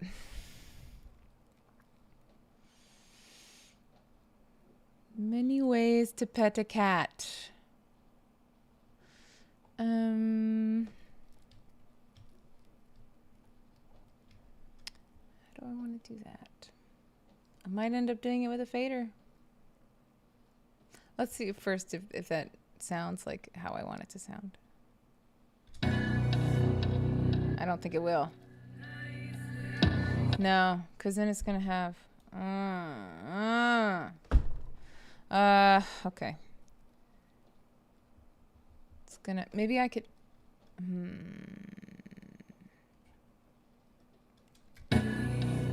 Thanks for hanging out, Andre. Have a great whatever time of day it is for you.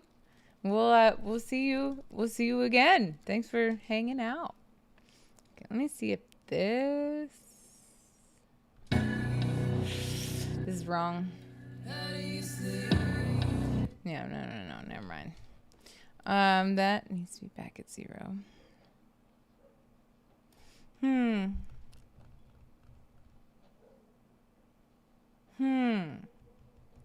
Maybe what I need to do is put the telephone effect on, rather than on the yeah.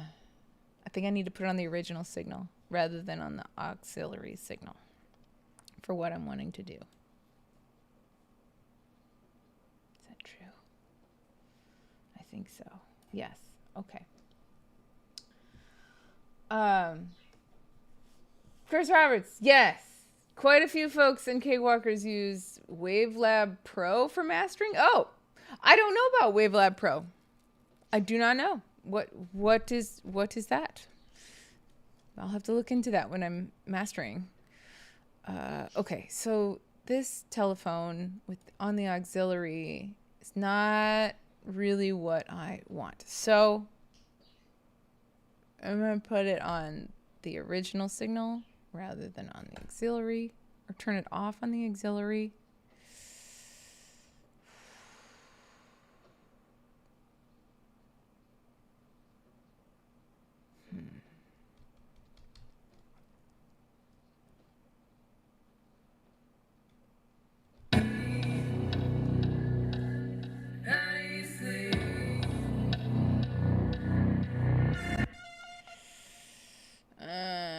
Well,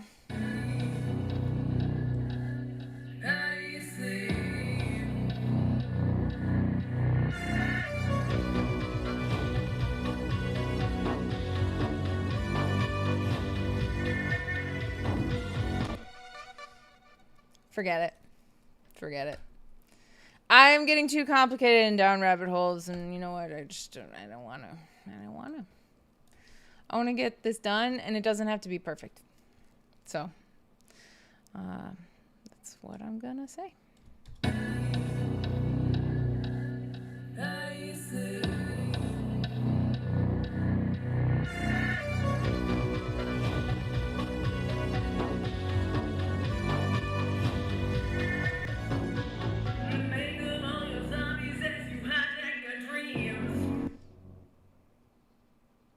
What happened?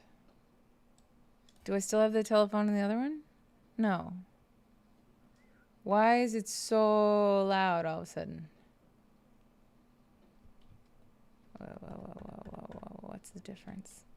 Surround yourself with puppets, everyone on a string.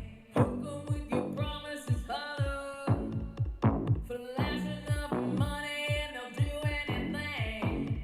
Go anywhere and they'll follow.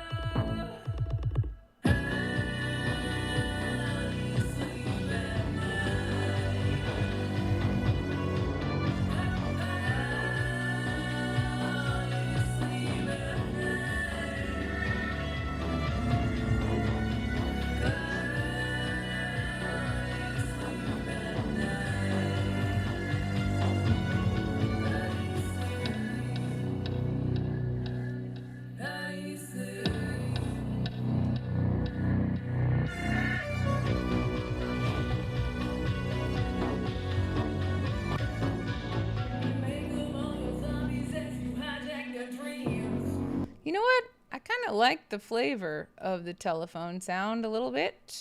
A little bit is nice in there. So I'm going to have a little bit of it.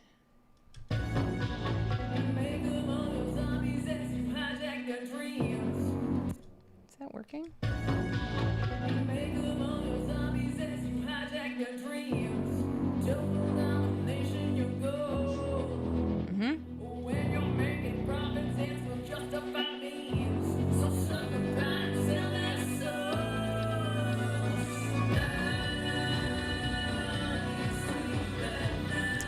Here's where it starts to get kind of lost. I'll have to clean some stuff up.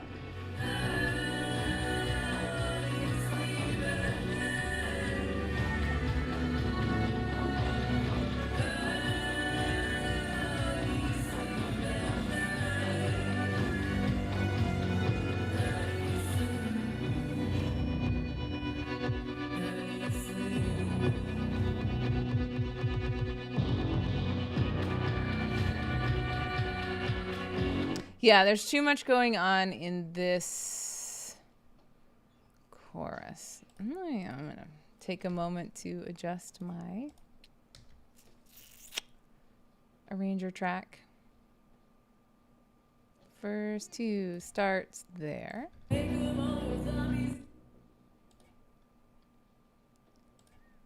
Verse 2.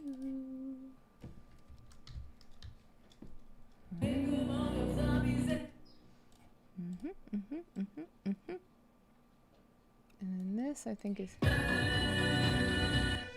that's where the chorus begins.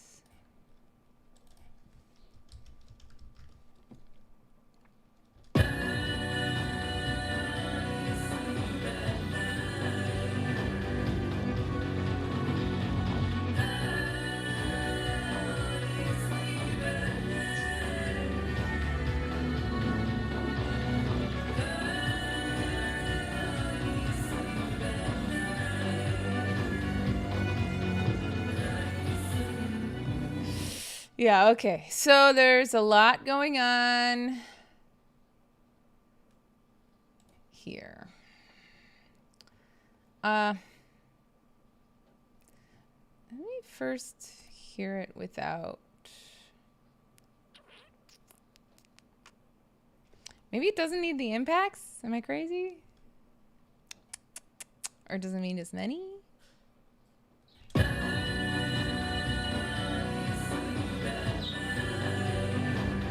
Nah, they're cool.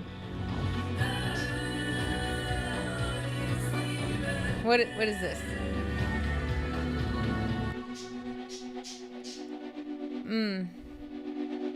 That could come down. That could come down. Okay, let's bring that down.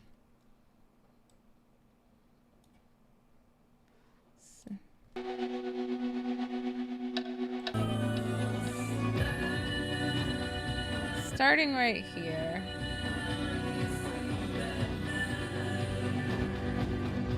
Okay. Let's zoom in. Bring this down a little bit.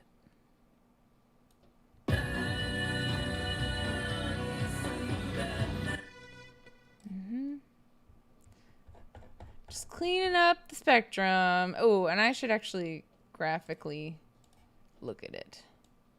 What's happening over here?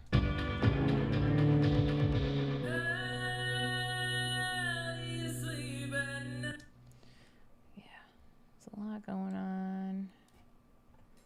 Let's look at span. Span. Span, span, span, span, span, span, span, span, span. Wonderful RTA. Okay.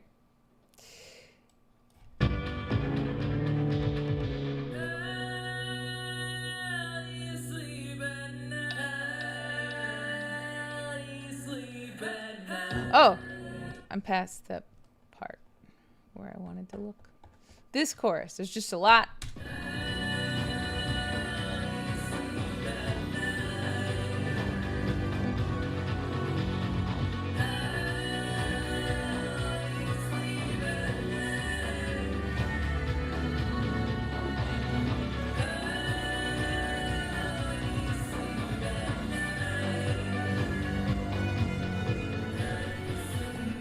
Yeah. How do I simplify this? Let's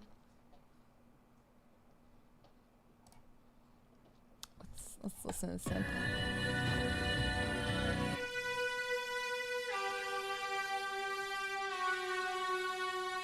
That could come down. That could come down.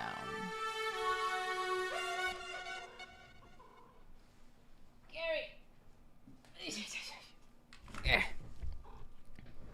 You stay, be there. Don't scratch my arm. Okay, let's bring the synth down a little bit.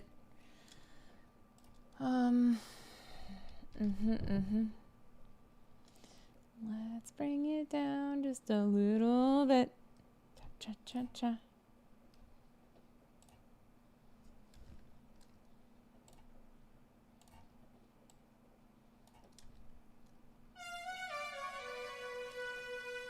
I want that. That's sort of one of the hooks of the song. So we'll bring it right down after that.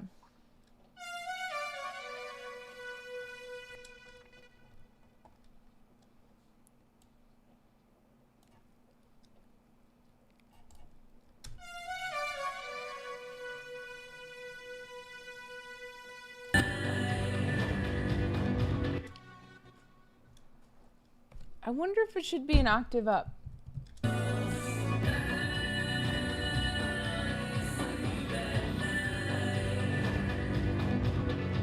Ba-da-ba-bum-ba. Have it be like a real tense high thing, because I don't have a lot of high pieces in here.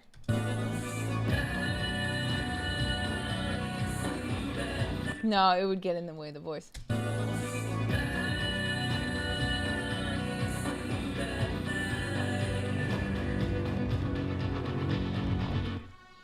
Maybe I want to like have it swell a little bit. Maybe we can do that. Let's try that. Let's just have it swell. So I'm going to use the draw tool instead of the node thing here. So I'm going to hit T, go to this draw tool, just freehand.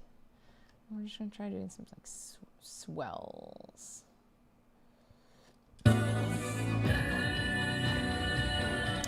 You know what though? What's a better way to do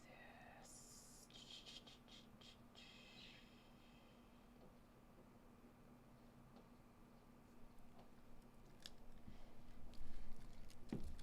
Okay. Okay. I'm gonna automate it fader. I think that's what's gonna happen. Okay, so we're gonna hit right. And we're gonna bring this down to start.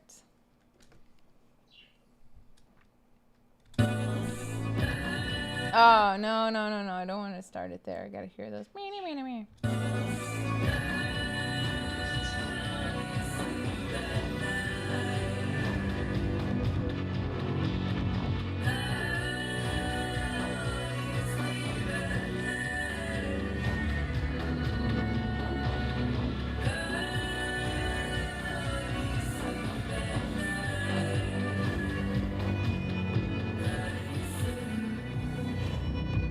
Oh, and then it goes out.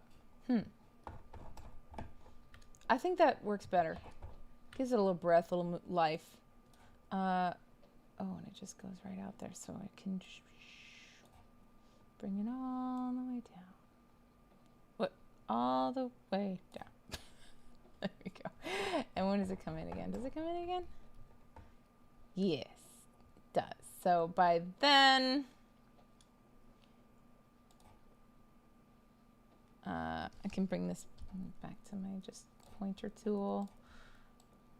Shoop, to where it was at 0.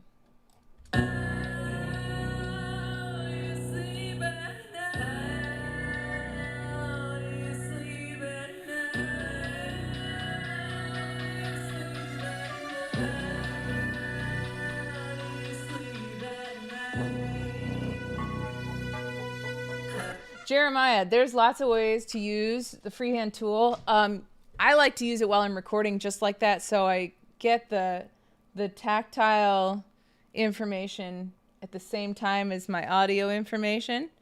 so I can respond to the music with it, just like you saw. But if you already know, like I've done this with horn lines that I know I want them to sound like they're swelling, or like there's sforzando, it's a hit and then a decrescendo, and a hit and a decrescendo. I can draw that in because I already know what that's going to sound like, and then listen through and adjust. So that's the freehand tool is great for both ways. You don't have to listen to it at the same time as using it, but just what you saw there is something I really do like to do.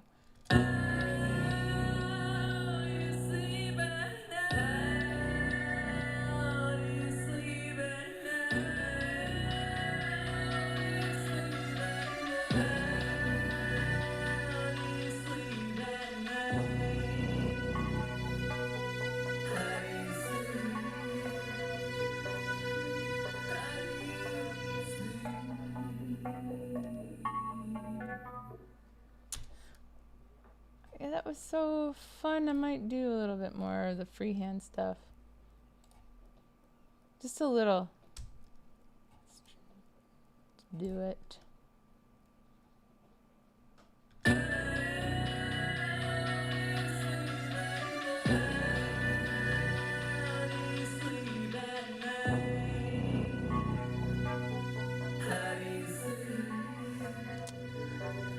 There's that down right there, right?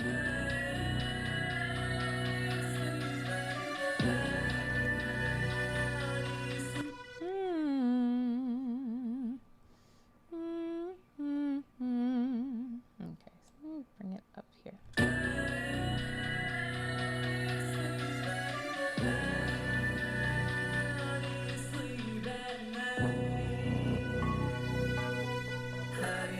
And get my timing.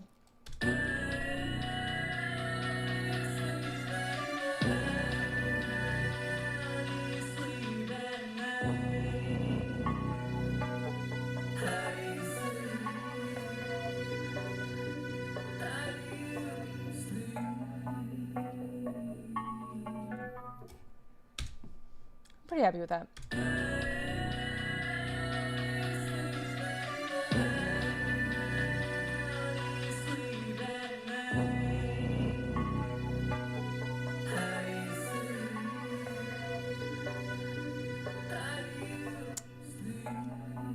It might be getting in the way of the vocals.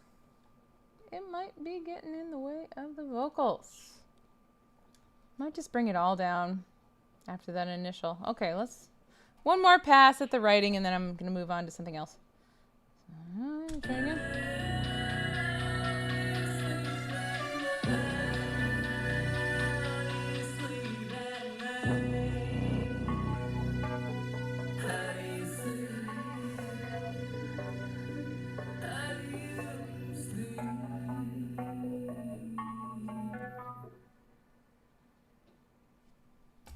Okay. I think I like that better. So, save. And, okay, so vocals. There was a suggestion. What was it? Layering more harmonies.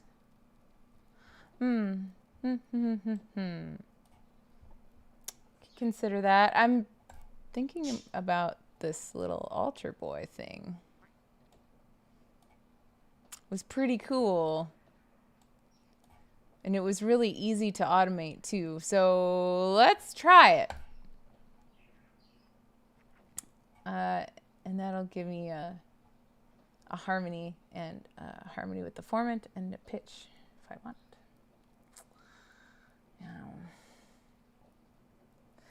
The little sequence at the end is cool. Thanks. Yeah. First, when you said it 95 to 99-ish, I was like, I thought that was years. I'm like, I can't help but make things that sound like they're from the 90s because I'm from the 90s. It's just in me, okay? But I realize now that you meant the time bar. So, yeah. Okay, thank you. Yeah. It's a really cool sound. It's from Vital Synth. It was I have so many presets from everywhere. I think somebody made it and it's phenomenal. So, and then I put it through the tremolator sound toy here. Okay, what am I doing? I am getting little altar boy, little altar boy, and we're gonna do some harmonies in the choruses. See what sounds cool. Hello. Where's my, oh, I'm still in draw mode. So I'm gonna hit F5 to go to the smart tool again.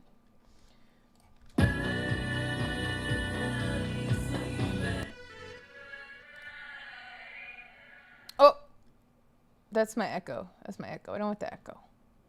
No echo. That's a different track. I want it here. Ooh, what did I put little altar boy on then? Whoopsies. Okay, we're gonna just move it and drag it up to voice aux. Voice aux. Oh, that's the telephone effect on there that I'm seeing that. Okay, cool. Cool. Now, let's play with this. How do you sleep at night? How do you sleep at night? Fifths aren't right.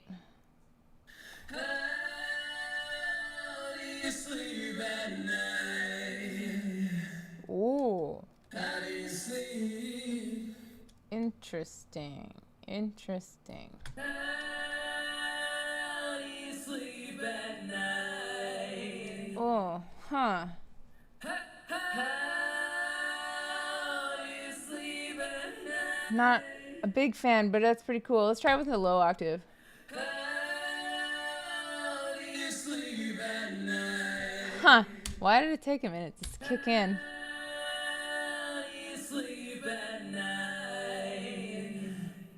What is happening? How do you sleep at night? What? How do you sleep at... What is this automation that's on here already? Why? There shouldn't be any for this. Let's look.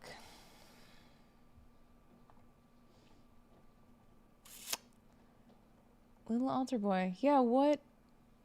I haven't even done anything. Get off of there. Get. Go away. Weird. Oh, you know why? It's because I was writing as I was messing around.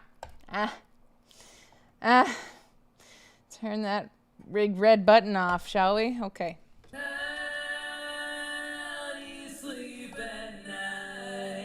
The thing with this is I could get some weird, bad, clashy things, so let's try to find something that sounds cool. How do you sleep at night? How do you sleep at night? Yeah. See, it's like an auto harmonizer. It's an really is what it is, and this might be a little too weird for that.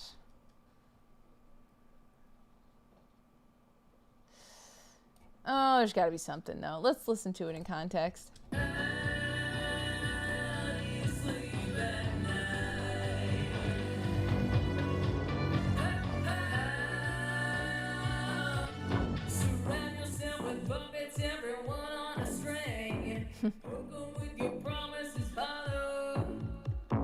Yeah, down the pitch is not good. So maybe all the way down. What is happening? I do not have any automation on this, yo.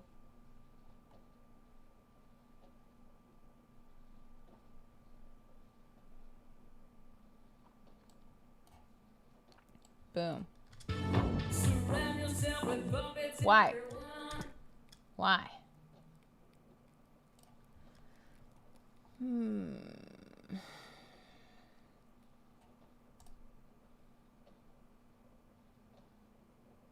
Well, forget it. I don't even want it on the aux. I'm just going to put it on the regular one.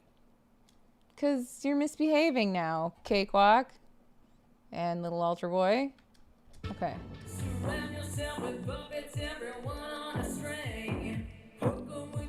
So that's not what I want.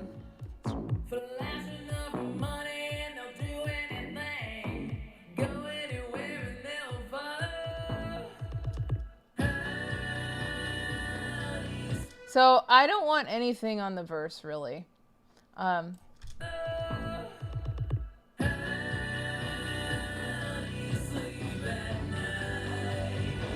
Oh, interesting.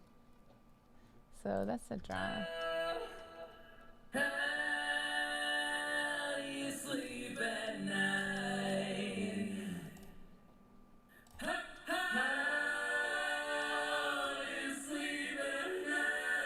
That's bad.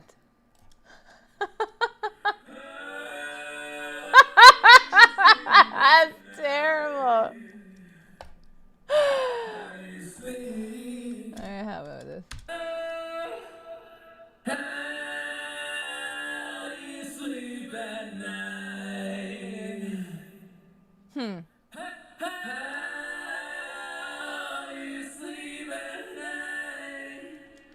Why does it sound awful? Maybe it's just not the right. This is probably just not the right thing to do. That's okay. I'm just gonna delete it. I have an idea. It might be a bad idea. Might be a bad idea.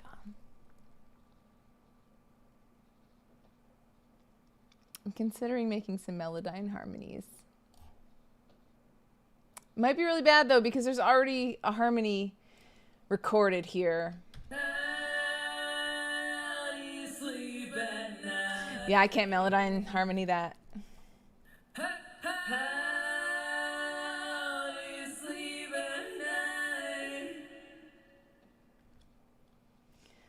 Chris Roberts, what guitarist would you imagine playing that particular riff?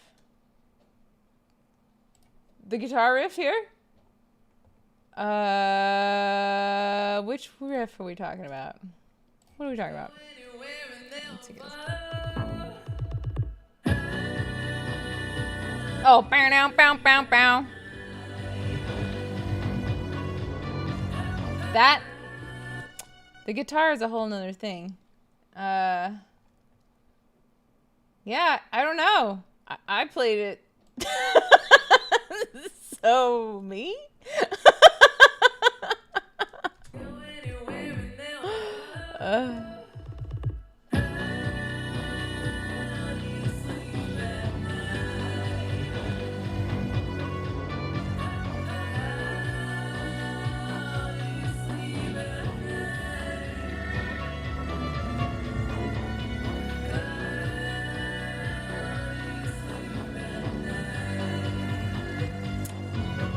I think the synth is just too loud. For some reason, it's just really poking out now to me. So I'm just going to turn it down altogether.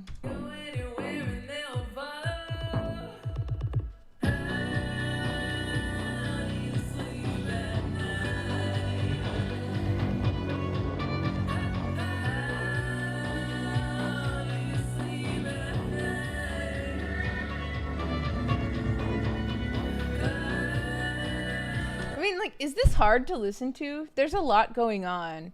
I know in pop music, it's quite elegant how it's really often 3 elements at a time.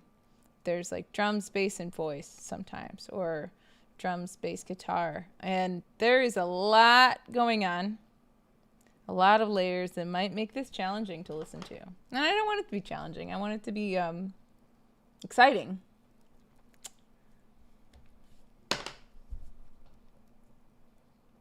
This might be the point where I take a break and get some objectivity about it.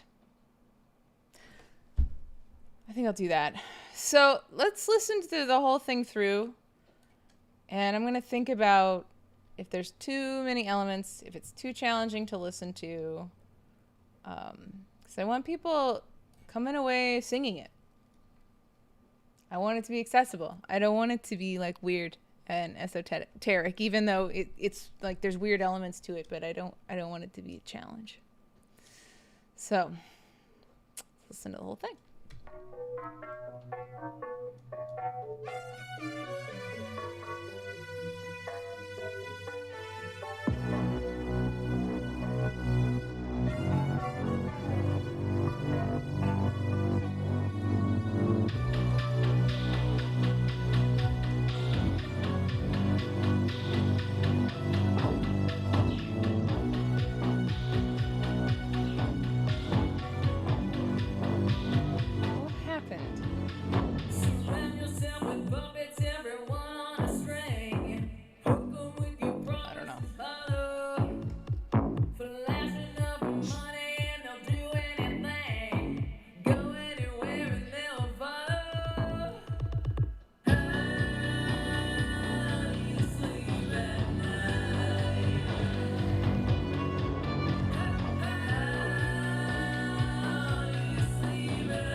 I agree, Jeremiah. I think the drums and percussion are muddy and competing with the tuba for sure. I might end up having to sidechain them.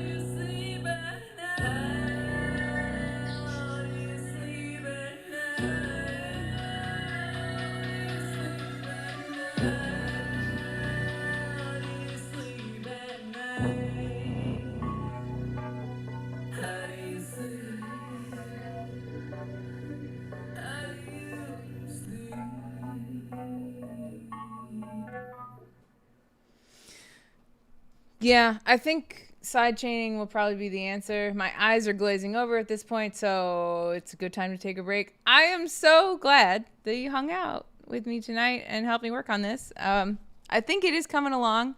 I'm not going to finish it tonight. That's okay.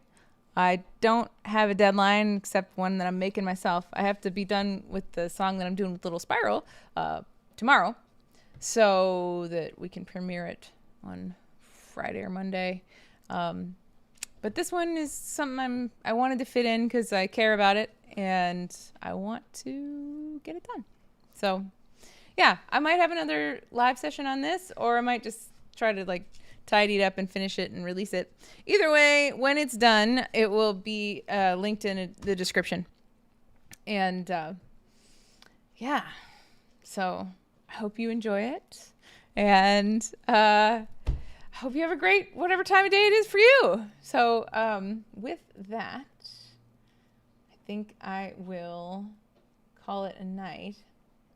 But yeah, the Jeremiah, the vocals definitely more upfront more than where they were. Yeah. That telephone thing really is like a good trick where it just cuts right through. So good to have a telephone bus. All right. Well, I'm so glad. I'm so glad you hung out. And thanks for your comments. It means a lot. If you want to give this video a like, that'd be great. And if you're not already a subscriber, I do lives kind of intermittently. I'm sorry about that. If I might like to get on a schedule with it because it's fun. But okay. Have a great night. And I will see you next time. Bye for now.